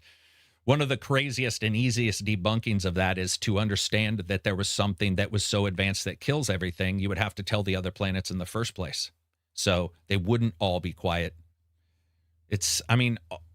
overall, like all of that kind of stuff just makes no sense. It all sort of ties into humanity's inability to dive a tiny bit deeper into a problem. Let's see. Yeah, I don't think going into deep space will be like Star Trek. No, it won't. It won't. You'd have to make humans really robust. Space travel's tough. Space travel's rough. Binu is thought to have been from a destroyed water planet. Interesting. I like your use of thought to be, because I think that's right. Like thought to be, assumed to possibly be. Anybody playing anything good? I've been playing I've been playing like a lot of not older games, but I've done a bunch of Hunter Call of the Wild, had a great time in there, streamed that. Been enjoying more sedate games right now. December, I don't know about what you guys think, but December feels a little dead. December doesn't necessarily feel, I mean, there's a couple games, but you know, it was even hard when I did the video for December, because I was like, yeah, this game's on there. It looks like it could be interesting. But December for me feels like a good reset month, where to be a good month to maybe visit some titles I haven't been able to visit. I want to play more Vampire. There's a bunch of games there that I want to sort of jump into it. Servant Berserker says, how aliens consider something attractive? What if they think Sydney Sweden? What if they think she's ugly? Well, then they can go to hell. Then it is war. Then it's interstellar war. There'll be somebody in here who's like, I don't think she's pretty. Yeah, we get it. There's always somebody gorgeous that people don't think is pretty, or gorgeous in the typical sense. I'm the same way. There's people who are like, oh, she's pretty, and I'm like, or he's handsome. I'm like, I don't think so. I've been playing Call of War campaigns. How far that franchise has fallen. Oregon Fresh said, I did some real life Hunter Call of the Wapiti over in La Grande, Oregon. Vanester says, been on an RTS binge and started in loving Divinity Dragon Commander. Thanks to you. Just got back into Pathfinder, Wrath of the Righteous. Yeah, it's exciting to see where they're going with some of these titles, man. We're seeing, not only are we seeing a return to Warhammer, but we're seeing some of those crunchy games I've always liked, like Pathfinder and stuff like that. I really enjoyed. I wish Warhammer had been a little cleaner on its interface, a little better with some of the stuff they've done. They fixed it up very well. I've been thinking of starting Rogue. That's the game I'm talking about. Rogue Trader. Really liked Wrath of the Righteous. Yeah, you know, it's good now. It was good then, but it was a lot of idiosyncrasies in that title when it first came out. It had so many issues, but they fixed a lot of them. I do like my RPGs crunchy, like my chips. Yeah, crunchy RPGs are always fun. Sometimes I like the laid back ones, though. You guys know how it is, man. Sometimes your brain is just like, dude, I don't want to think about this fucking formula, which one of the problems with the Warhammer game, the Rogue Trader game, was the formulas sometimes were hilariously convoluted, you know, just absolutely nuts. So Owlcat's doing a third-person Expanse game? Yes, they are. Cool thing about that game in particular is whoever you leave on the ship, I'm doing a preview on the Expanse game, actually. Whoever you leave on the ship adds their skills to the people on the ground, so they can hack. So, like, let's say you have a hacker in your group that you go down on the field with. They have a certain hacking skill, but if they're in the spaceship, they can also do things like hack remotely. And so you get whoever you take versus whoever you don't take. The people you don't take still add a bit of bonus to whatever you're doing, which it would be fun to see their implementation of that versus if it's just a +1 to hacking. Effort Free says, finally playing Jurassic Park Evolution 1 on my Steam Deck and runs surprisingly well. I like that game. I think that game's good. Exodus is set to arrive next year. Yeah, I hope so. I'm doing a preview for Exodus and for Expanse, and I hope they both hit their marks. Exodus, as big as it is and as much hype as it's got, it's the one that I feel could be delayed the most easiest, especially with all the shit they're trying. I talk about it in the preview, because in previews I like to talk about what could go wrong, and they bit off a lot, and even the time dilation aspect really can be troublesome and be immersion breaking. We'll have to see. I'm excited for it, though. I like my space games. The Expanse will be fun because that overlaps the show, so that'll be cool. And I heard a rumor, or maybe it was announced, that some of the actors are coming back. Did you hear that, Johnny? I'm going to grab a pop. Really? I can still hear. Yeah. Okay. Okay. I didn't know if you knew that, but I'll continue talking for a bit. I don't need a pop. I do. I have 5 here, and none of them have any liquid in them. Here we go. What's your go-to? Is it Mountain Dew? I see you drink that a lot. It's usually Diet Mountain Dew, yeah. Too much I used to drink normal Mountain Dew in the same amounts. Dude. Yeah. I don't know how much I'd weigh. I heard the 3rd Jurassic Park Evolution game is really good. Yes, it got good reviews, and I fucking sadly missed. I would have loved to have reviewed that. Somehow I missed it. Maybe they didn't give me an alert. I think they probably did, but I've heard it's really good. I like those games. Not perfect, but fun. Park simulators. Man. No, go for it. I'm sorry. I had a thought midway. Go. But it was about your drink, because a lot of people crap on the diet drinks. I've had a great experience with like diet soda, man. I don't drink a ton, but like just removing the sugar. I know they have other stuff in there, but I've never felt bad drinking that stuff at all, like the diet or the zero versions. No, I mean, I had a good time. There are different chemicals in them, and it's absolutely true. There's also chemicals in the sugared ones, and one of the chemicals is fucking sugar, which causes its own issues. So I think life's a trade-off. Like, I don't smoke, I don't drink, so fuck it. I'll have a diet pop when I want.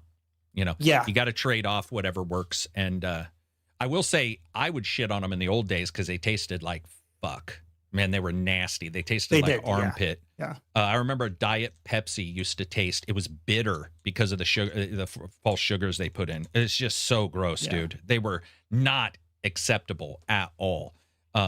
Now it's fine, but I mean, you get accustomed to it. Like, I've had a sugary drink here recently, and I hadn't had one in ages. It was a Monster, and I got to tell you, because Monster likes their tanginess, their punch, the difference was negligible at best, because that reverse sour sort of replaces the sugar anyway.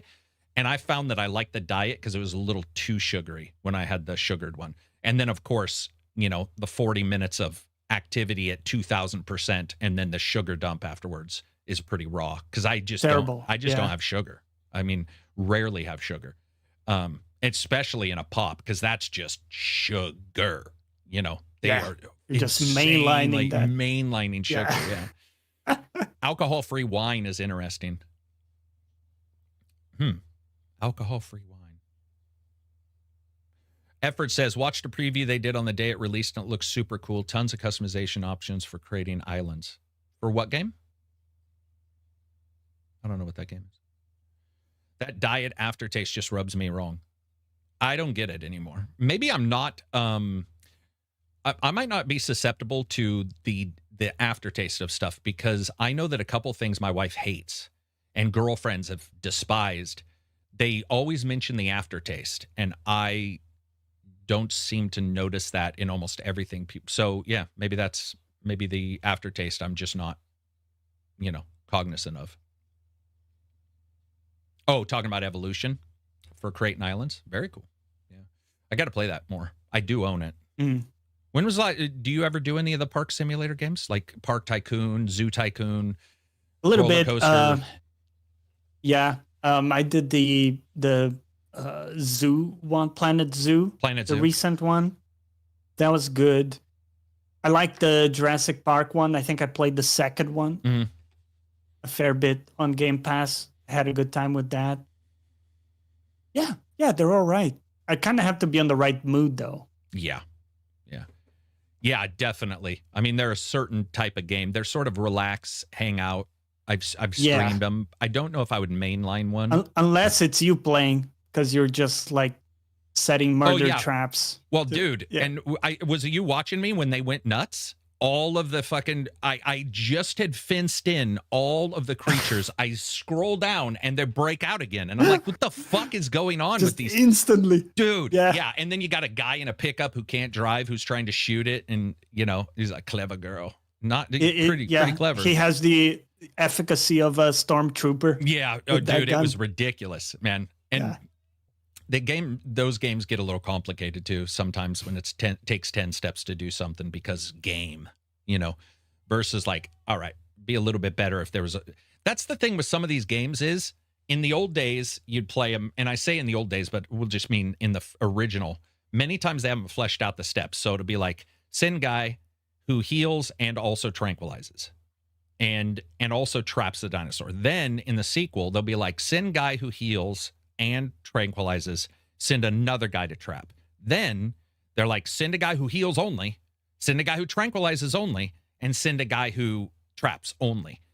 And to me, it's complexity for no real sake. It's like you should spend that time doing other things, introducing more dinosaurs, having good skill progression for those particular ones. The worst one feels amazing on handheld. I don't know. Oh, the worst. Jurassic Park. Ooh, I wouldn't want to play that on handheld. It's too small for me personally. There's certain games I don't like on handhelds that just don't. Oh, shit. We were going to talk about RAM. Wow. Oh, yeah. Okay, so Rampocalypse, why is it happening? Well, we already know not only is it AI, but its chips are also being affected, but a lot of it is AI. A lot of it is the fact that we only have technically 3 providers. Then yesterday, Micron basically stated we're getting out of the commercial sector. There's been some hubbub about what they said exactly. They did say that Crucial will be going away. I don't know if that means generics as well. We'll assume they're completely leaving. Leaving a smaller number of fabs producing RAM. Also, the continued worry of RAM being unavailable has meant more people are buying it, which means it's going to be more expensive and more unavailable quicker. So the sort of terror trap that we got into is everybody's been worried about those prices in the last couple of weeks, which we already saw skyrocket, but there was still some in the field and there was still some production. Now everybody's like, well, I'm going to get 128 gigs just because in the future we may not be able to get it. Expensive doesn't mean not be able to get, but I do understand their worry. And so we're eating up the supplies even faster, than we were going to eat them up if everybody wasn't in a panic about it.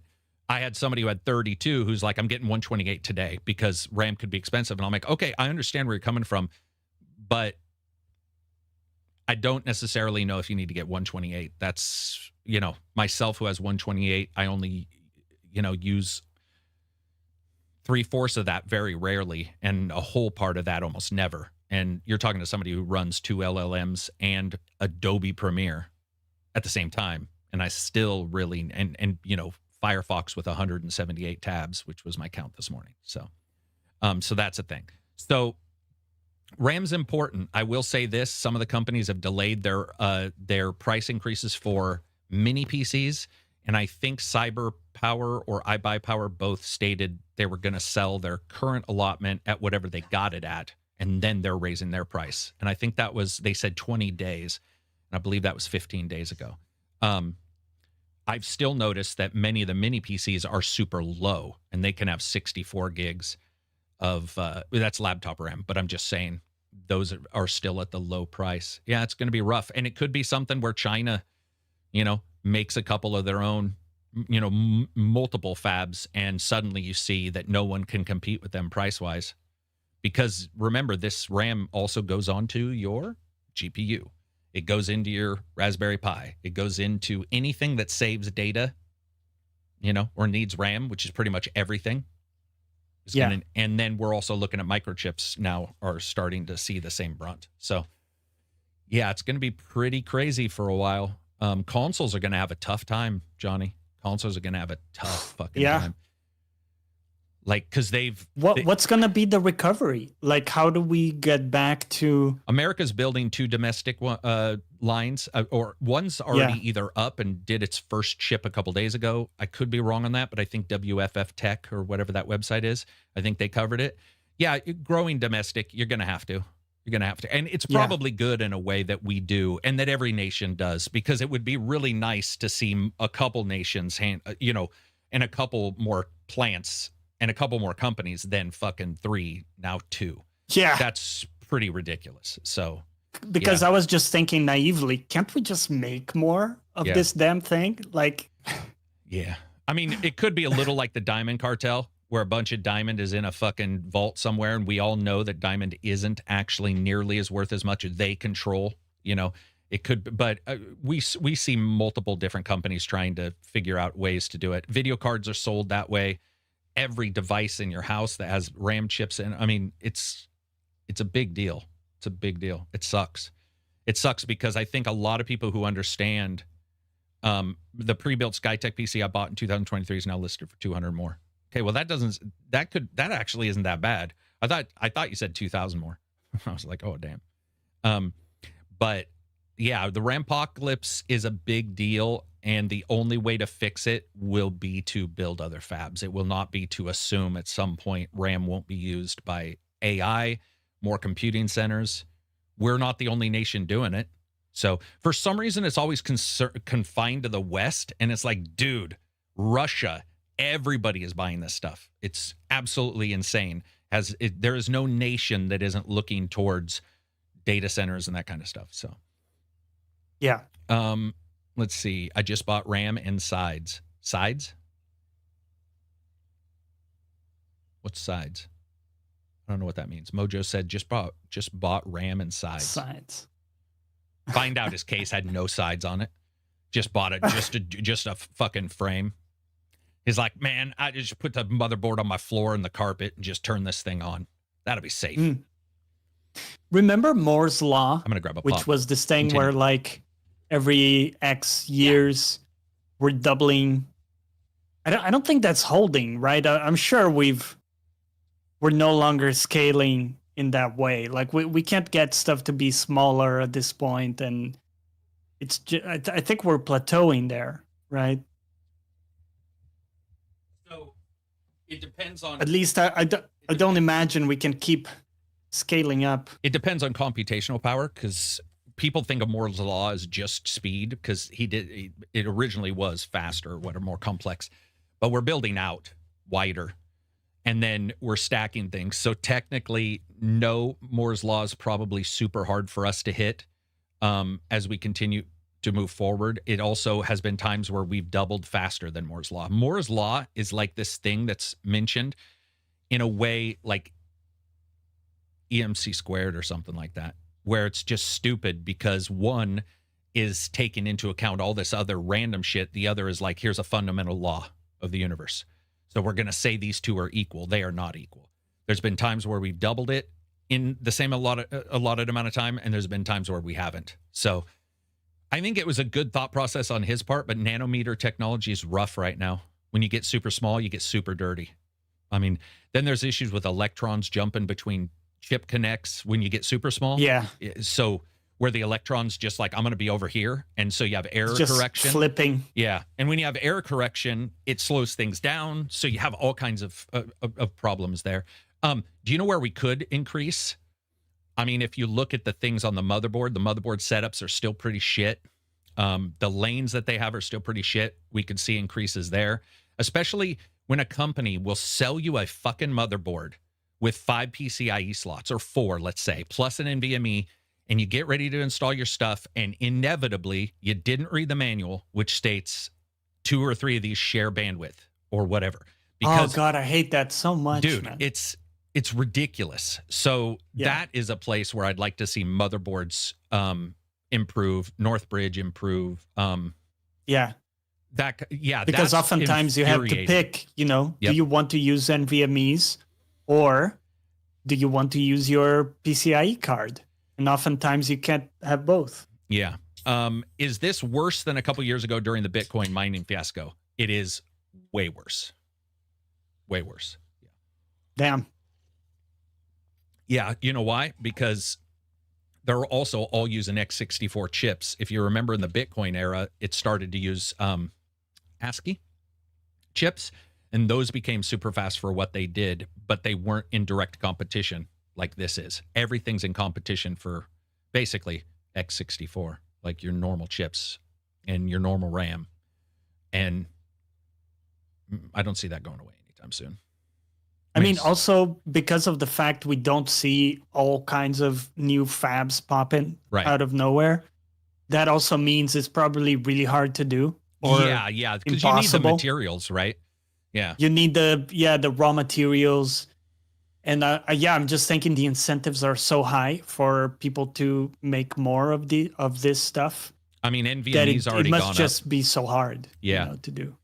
Yeah, it's hard to keep clean, hard to get the fabs, the production set up. I think the last time I looked, they were saying at super fast speeds, it was 18 months. At ludicrous speed, it was like 12 to 8 months. I think it was 12 to 8 months, which would indicate if you probably put it together, you'd probably have a really, that would be a troublesome fab for a while, it feels like, because you would have that thing pumping out so quickly. On the other hand, Musk is able to build stuff really fast. So, and he's just one person. I'm saying we've seen things built up really fast. You could see a company come in and say, you know, it makes sense for us to spend $500 million or whatever to build a fab out because we might be the only ones making RAM, and then not even sell it super expensive because there's a massive number of people who want RAM at even a slightly elevated price, let alone the elevated one. People are buying it now. What's the recommended amount of dedicated WAM I should have in my server? I'm looking at the R and the W. I'm thinking you're saying RAM. For a server? Oh, dude. I've seen that servers aren't even the same chips. I have no clue about a server, but I'm sure 128's your like minimum on a server. That'd be something. Yeah, depends what you got running too on that thing. Because you have a bunch of VMs and shit that are this isn't affecting GPUs as much from what I've heard. I mean, GPUs just went up over $150 last night. I feel like that affected. Yeah. Honestly, let's talk about GPUs. GPUs have been bloated price-wise already. So perhaps those companies are seeing the sales and are like, but I do know AMD just announced last week they are for sure increasing the cost of all GPUs. They literally, it was like could have been more than 2 weeks. I don't think it was more than 2 weeks where AMD stated they are for sure planning an update on their prices. This isn't, okay, there we go. True. Did I just read that Netflix bought? Oh, little late on that, Oregon Fresh. Little late. Yeah. So, yeah, man, it'll be very interesting to see where prices go. I see GPUs rising. I see pretty much all of the typical RAMs raising. I see all microchips. I mean, if you look at something as simple as the Tesla cars, they have 23 microprocessors in one door. So that is just a shit ton of stuff being built up. Yeah, it's going to be rough. Yeah. Not your bad. It's fine. What else do we got? Anything? What other news shit, science shit? We got anything crazy and new? I saw something that popped up around one of the moons of Saturn.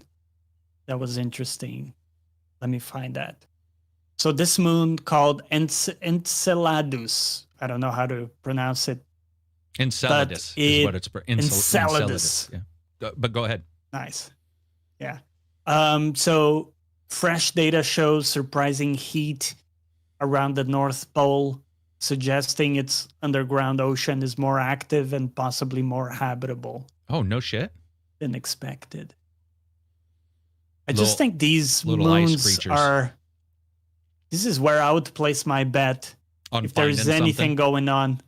Yeah, because a bunch of these moons, Jupiter too, they're very interesting. You know, they got water. Like potentially there could be something there. And we don't see what's happening there, right? Yeah. We don't have... Be cool to send a satellite to dig down there and see. You know, yeah, we're starting to get some better stuff, some better imagery, but... So something just announced, play Activision games with Ubisoft Plus Premium today. The first Activision games are now available to stream on Ubisoft Plus Premium, with more from Activision and Blizzard coming soon. These additions to Ubisoft's subscription platform are a result of the August 2023 announcement of Ubisoft's acquisitions of the rights to stream Activision and Blizzard games. This was because of the Microsoft thing. The first cloud integration is with NVIDIA GeForce Now, and these games will also become available on Ubisoft's Plus Premium through more cloud providers in the future. So they don't add a cost. If you already have Ubisoft Premium, you can currently, as of now, play Call of Duty Modern Warfare 2, Modern Warfare 3, Crash Bandicoot Insane Trilogy, and Spyro.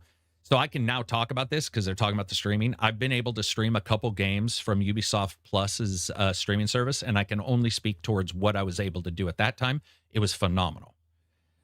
Probably because a ton of people weren't on there, but it was phenomenal. Hopefully that continues, because I feel it was what I played was equal to GeForce, if not at times slightly better latency. Again, I was doing it during a test, but yeah, I was very happy I got to stream. I don't know if I can talk about that game. It's out, but I don't know if I can talk about. But I streamed a Ubisoft game that came out in the last year on there, and I was quite impressed with their handling of the codec at the time. I don't know what's changed. I haven't got a chance, but so there you go. So no loss to anybody, just more places to play or stream if you have Ubisoft Premium, and they're adding more games. They don't really say. They don't really say how many.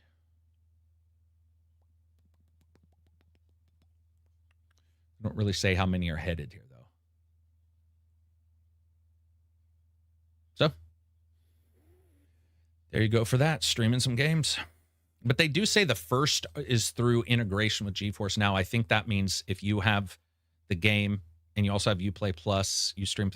That's the one confusing thing I've always had with how they were going to handle streaming. We'll just have to check. Yeah. NVIDIA, though, got to admit, man, they've been throwing out the brand new games on GeForce Now so consistently. Really cool for people who are traveling, or hey, you just want to play a game streaming and you're not so worried. You don't want your PC to have to worry about that kind of shit. Dude, do you know how energy conscious people are now? The idea of streaming is energy conscious. I mean, you're streaming somewhere else, but at least you personally aren't adding another PC to the conglomerate of energy suckers. I wonder what the difference is between the server ramping up a blade and the transmission. It's got to be more watts than, well, I don't know, more watts than your PC. If you're using an Android device, I'm sure it can't be as many watts. I feel like the price of RAM will continue to rise and won't be going down in the future either. It'll for sure go down if there's more suppliers, just simply because that's how it would work. But I do agree that it will continue to go up. And will it ever go down to where it was? Probably not, right?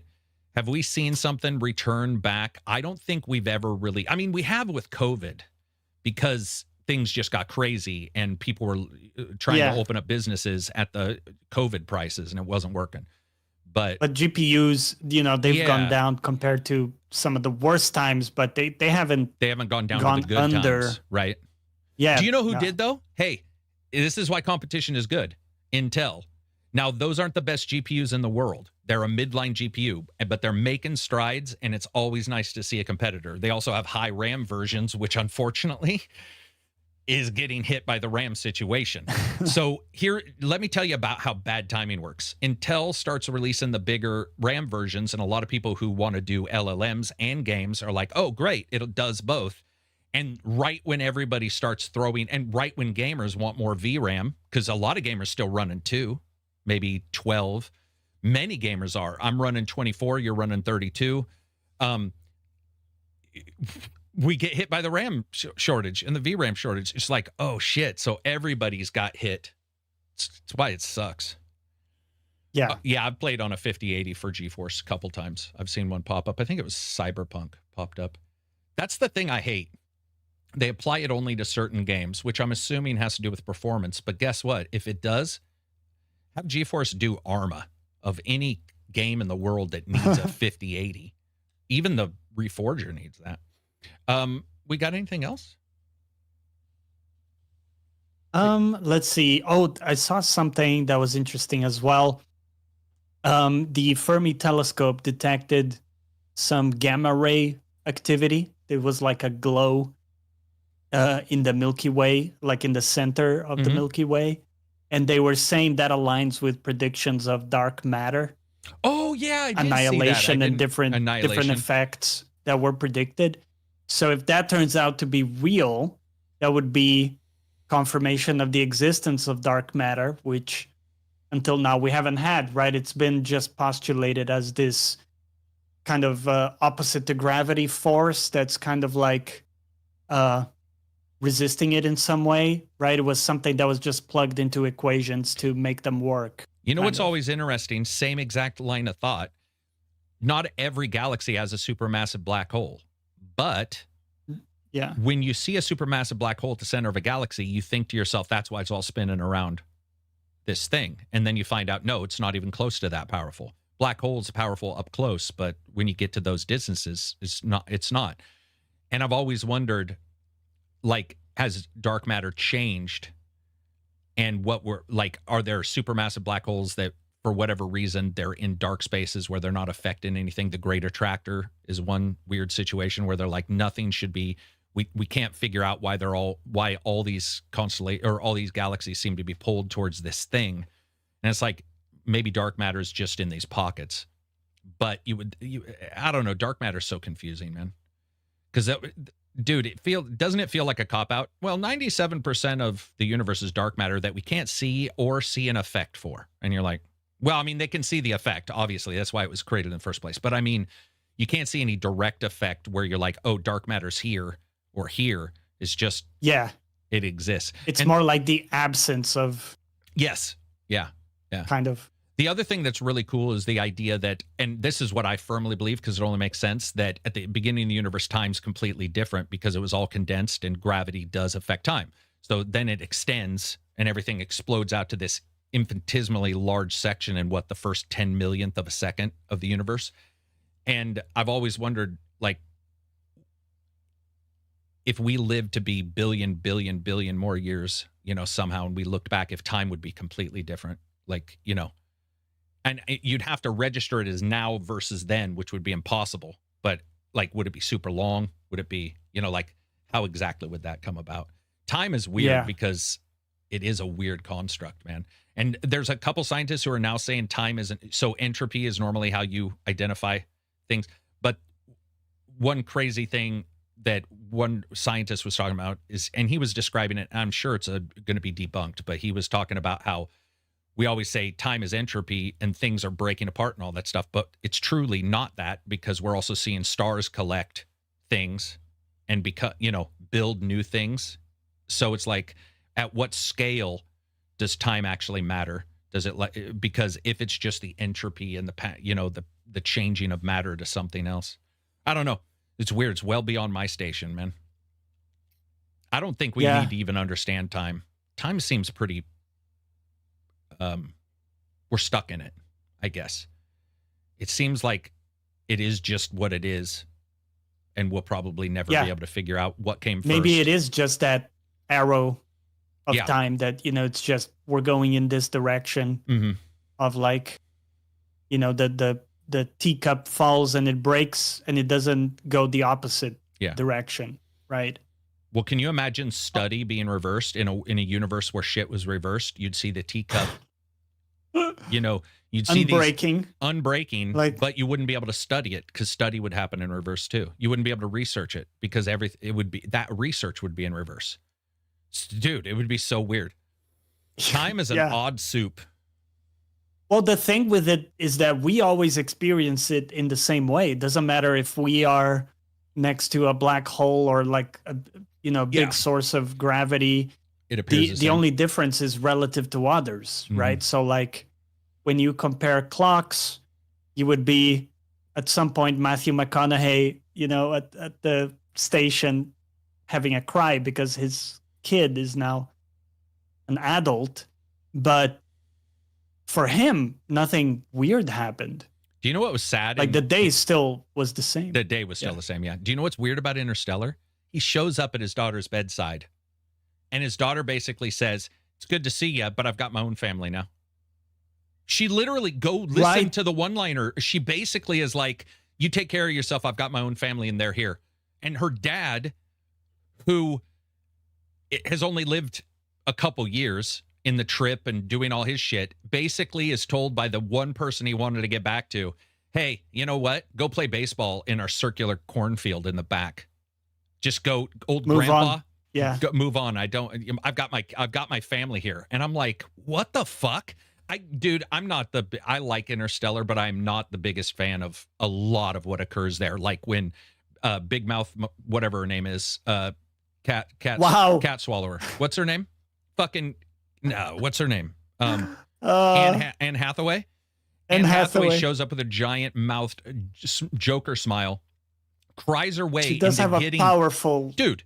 mouth. She talked everybody into fucking going to a planet that they knew was probably bad because she loved this guy, And you're just like, dude, it's what? Interdimensional love, bro. Listen, let me explain this. An entire planet is waiting for you. Your entire trip has been trying to save the planet, and you decide that Anne Hathaway going to see that guy was more important than dude. And it's around a black hole. That's even worse. Well, one of them is around a black hole, not that one. But they go to the black hole one knowing that it's going to fuck everything up. It's like you're wasting 4 hours of relative time that will be the same to your poor guy who's left on board to stink and watch you for 4 hours or for 4 years. You decide to go there. It's just, dude, I don't know. It doesn't make sense. Like, their decisions were shit. Ultimately, I feel like their decision making fell apart. Like, they didn't have a commander either. He's the hot shot. I have a cornfield and I flew a spaceship one time, so therefore I'm going to be the commander of the ship. And he obviously makes terrible choices. He's a bad dad. And I don't know. It's weird. I hated that. It's one of my favorite movies, but even I question some of those. Like, you know, in the water planet where the guy gets caught out by the wave or whatever, there was plenty of time. Sorry. Dude, there was a ton of time. You could have gotten back in, like, a ton of time. Yeah. We had the time. Him surfboarding that fucking that spaceship. Dude, that's the thing. I don't know if Nolan thought, oh, I need a Batman moment in this, but basically that's what you've got is this fucking spaceship that because it flies in space, it's going to be able to take off in water. And you're just like, dude, what the fuck? Like, everything about that. Nolan he's got a good grasp on some great stuff, but he also makes some shit. Or at least many of his movies are more about the movie than any individual part, which is normal for most. But then at times people are like, oh, he's one of the best. And you're like, really? Because if that's your best, you know, you're good at the whole game. Otherwise, you're just good at one part and you're not the best. But that's beside the point. I know a lot of people love that guy. I mean, like, worship him. I love a lot of his movies, but then others. Did you see the Oppenheimer nuclear blast? Oh, dude. Yeah. Dude. I mean, I would do that in my backyard. Like, that looked like some road flares that were pounded and duct taped together so they slightly exploded. It was such an odd. I know he wanted to do it practically, but like, come on, dude. Come on. It's okay. Throw a digital effect in there. It's fine. But yeah, I'm in the 1% that didn't like that movie. Oh, either did I. Oppenheimer? I thought Oppenheimer, I love some of the character actors in there who did great jobs, but as a whole telling of it, I wasn't. I wasn't. Yeah, as a movie, I didn't enjoy it that much. Yeah. But I mean, yeah, that's how it is, man. You're not going to like every movie from a director, you know, no, even the ones that the same. Are great. Yeah, I think the same. And no reason to defend everything. Though, admittedly, if you look at his body of work, it's really good. I mean, obviously, he's good at some of the span. But look at Do you like the Batman stuff? Like the trilogy? 1 and 2, I liked. I thought Bane's the entire last movie was great. Rough. That last that movie, whole movie was a wash. It's like, dude, let's just acknowledge that, you know. That movie felt like Nolan forgot that he liked Batman. I mean, it was weird. Everything, the time, speaking of time dilation, the time that he spent here and did this versus this, none of it made sense. And then he supposedly flies a nuke out into the water and he's like 6 feet from it. I mean, and he supposedly, like, they just filmed it weird. And then daytime Batman fighting, horrible. Batman is much better at night. And when he's fighting Bane in the daytime, I'm like, dude, this looks bad. It's like old people having sex with the lights on. Is, like, come on, guys. You're doing it. That pops. You're doing yourself a disservice. Yeah. And all the effects, like Bane hits a pillar, I think, and breaks the pillar. You know, it just doesn't even connect. But at nighttime, you wouldn't have seen that. With a good cut, you wouldn't have seen it. I feel like Tenet was also terrible. Tenet was bad. Man, and bad audio mixing. He likes to do it had some cool effects with the, you know, the backwards forward time stuff. I think it is a bit what you said, which is he got really excited about that mechanic, that effect. Mm-hmm.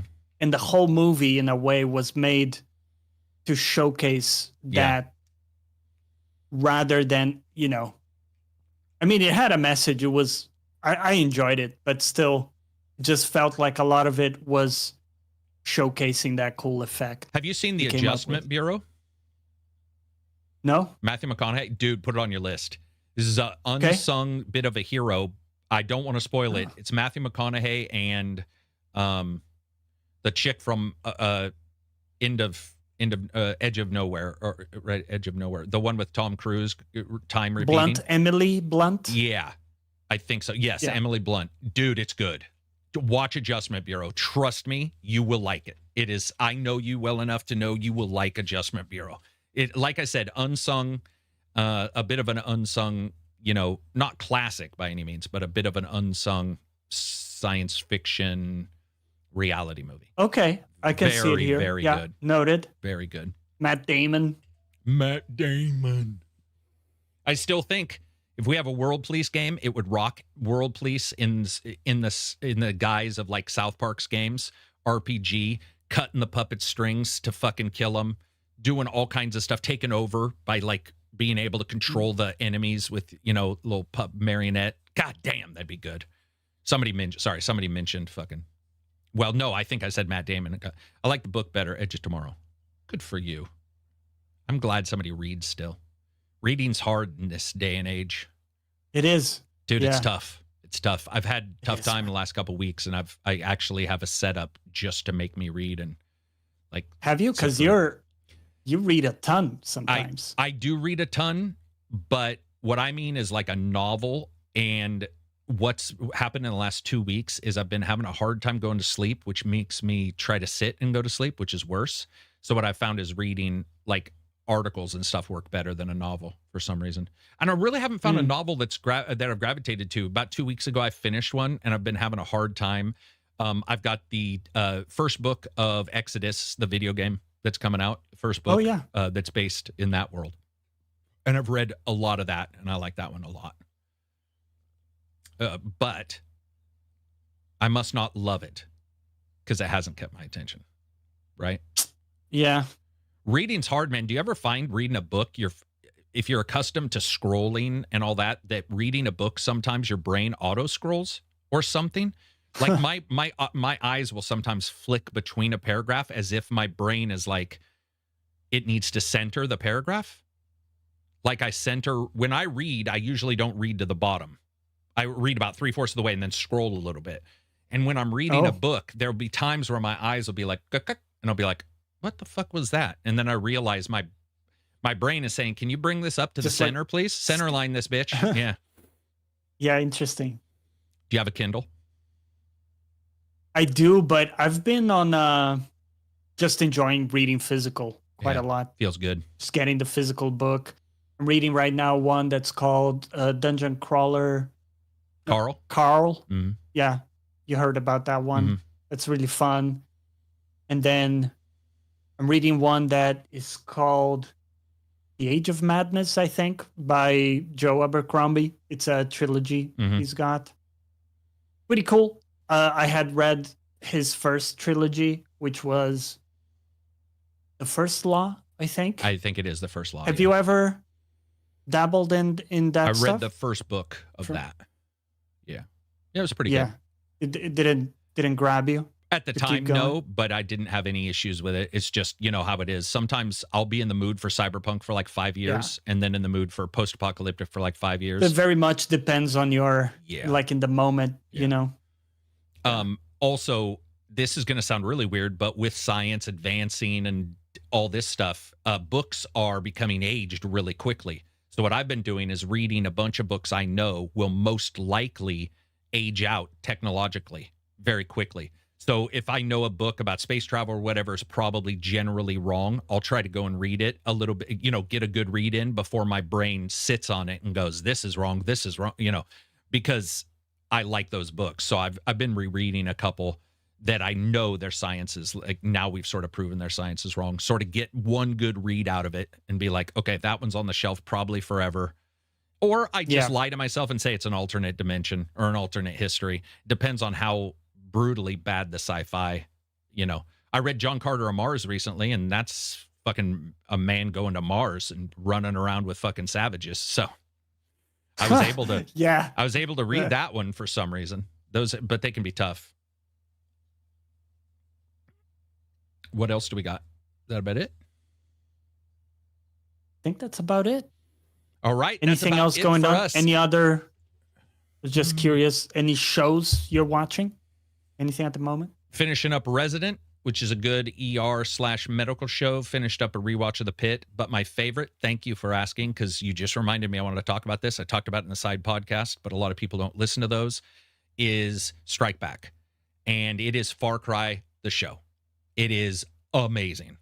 And it really is Far Cry, the show. So Far Cry, they got announced that they're doing a TV show. And I remembered watching Strike Back, and I remembered going, that was a little bit like Far Cry. And now that I'm watching it, it's Far Cry. Like, it is so, if you take all the worlds of Far Cry where they've gone, except for prehistoric, but if you take like, oh, we went to Africa, we went to Nepal, we went blah, blah, blah, that is these two dudes. One works, well, one's English, one's American. They both work for the British Secret Service / well, it's not Secret Service. It's like a special terrorist organization or organization killer. And they're good. They're hilarious together. It's fucking, and I'll say this. It is also old Cinemax, meaning they're fucking, they're having fun, they're shooting. That's every single episode starts with either somebody dying right away or them fucking, and they show a lot. I mean, there's one episode that shows Bush, full front, blah, blah, blah. But what's funny about it is it's like violence tourism. So they'll be like, okay, this guy's in the Sudan. We need to go there. Boom, they're there. They're fucking shooting guns, blah, blah, blah. But it's some of the best gun shooting I've seen in a show ever. And I've watched a lot of shows. Now, is it perfect? No, there's some things they do wrong. They choke up on some stuff when they're holding right, whatever. But as a whole, and they also get hit, which I love. They actually get shot, like somebody like really shot in the gut, in the side, in the shoulder, in the leg. But these guys, their attitude, dude, you got to see it. And don't watch the first season. I know people like it, but it's super slow. The second season is them trying to figure out the mystery of the first, but they do a walkthrough.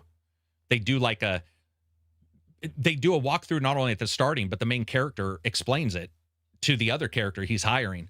And it is just, goddamn, it's fun. And it's got the Justified style music at the starting. It's got this insanely catchy ass fucking tune that plays at the starting and the end. And it's like Pavlov's dog, man. I'll be watching it and I'll just get to the end and I wait. And it's like beat, boom. And they start the music and I'm like, fuck yeah, I love this. And I binged hits the spot. Yeah, I watched all the way through it last week and I'm watching through it again right now. And a bunch of B actors you've seen, some are A. The bad guy from Mission Impossible 2, when Tom Cruise had the long hair, that bad guy's in it. I can't remember his name, but he's super popular sort of pseudo character actor. And he is one of the best bad guys ever. So that's what started me on this. People are like, would the show be about villains or whatever? When he showed up right when that conversation was happening, and I'm like, this is one of the best villains. He is right out of a video game. He doesn't like, he's not perfect. He literally goes into a place with two fucking machine guns yelling, shooting through the door. And it's just, dude, it's so good. It's so good. What's the show? This is Strike the name Back. Again? Yeah. Strike Back. Strike. Yeah. And it's streaming in a couple places. It's, again, skip the first season. It is really not, I will say this. The first season and the second don't feel the same. The second is what I'm talking about. The first season I watched twice, and I really am not a massive fan, even though I think that's the most popular book in the series because this is from an author. But the second starts out with the main guy for the British company going and hiring an American who's been dishonorably discharged, and they team up. And dude, and they're rankly, man. They at times when they don't get along, and because it's Skinamax, it's words, that like, it's just, go fuck your mother, whatever. And while in the middle of a gunfight, they're like fucking bantering back and forth. But they use military lingo for what they're doing because they're by themselves a lot of times or with a small team. So they're actually military accurate for a lot of it. So they'll be like moving, and they do. And there's just a lot of gunfire. I mean, one episode had like a 15-minute shootout. And I will also say, are there God moments? There's a couple, but it's far more, it's not realistic. It's far closer to what it would be like. Like they get chased away from their objective where they can't get in because enemies have too many guns. There's just a bit more realism to it. It's not realistic, but a bit more realism to it. Chris Ryan's the author. Oh, okay. All right. Well, there you go. Chris Ryan. But yeah, the show is gotta love Cinemax. Yeah, dude, or Skinemax. Yeah, it's, I mean, dude, it is hilariously sexual. I mean, they'll even cut between one guy having sex with a prostitute and the other guy having sex with his wife, and they'll cut between them. And I'm like, what the fuck? But it's funny. It's like all they're trying to show is these guys are celebrating every time they come back home, too. They're like, we lived. So, you know, let's hump. And I like it. But you should watch it, Johnny. I think you will. I genuinely think if you take it as a Far Cry style, a guy goes somewhere to shoot some people, and there's random people they meet that are good guys in specific area. I mean, it's Far Cry. It's so funny. Anyway, will that be it for us? Cool. Yeah, that's about it. All right. Everybody, I hope you guys all have amazing weekends. Enjoy yourselves. Play some games. Watch some Skinemax. Enjoy some, you know, whatever. Fornicating, shooting, stabbing in your movies only, please. That'll be it for us. Thank you very much for watching. If you get a chance, check out the Substack, check out the Patreon, Discord. Super helps when this is over. If you can give it a thumbs up and leave a comment, it also helps. Peace out, everybody, and enjoy the rest of your week. Bye-bye. Bye-bye.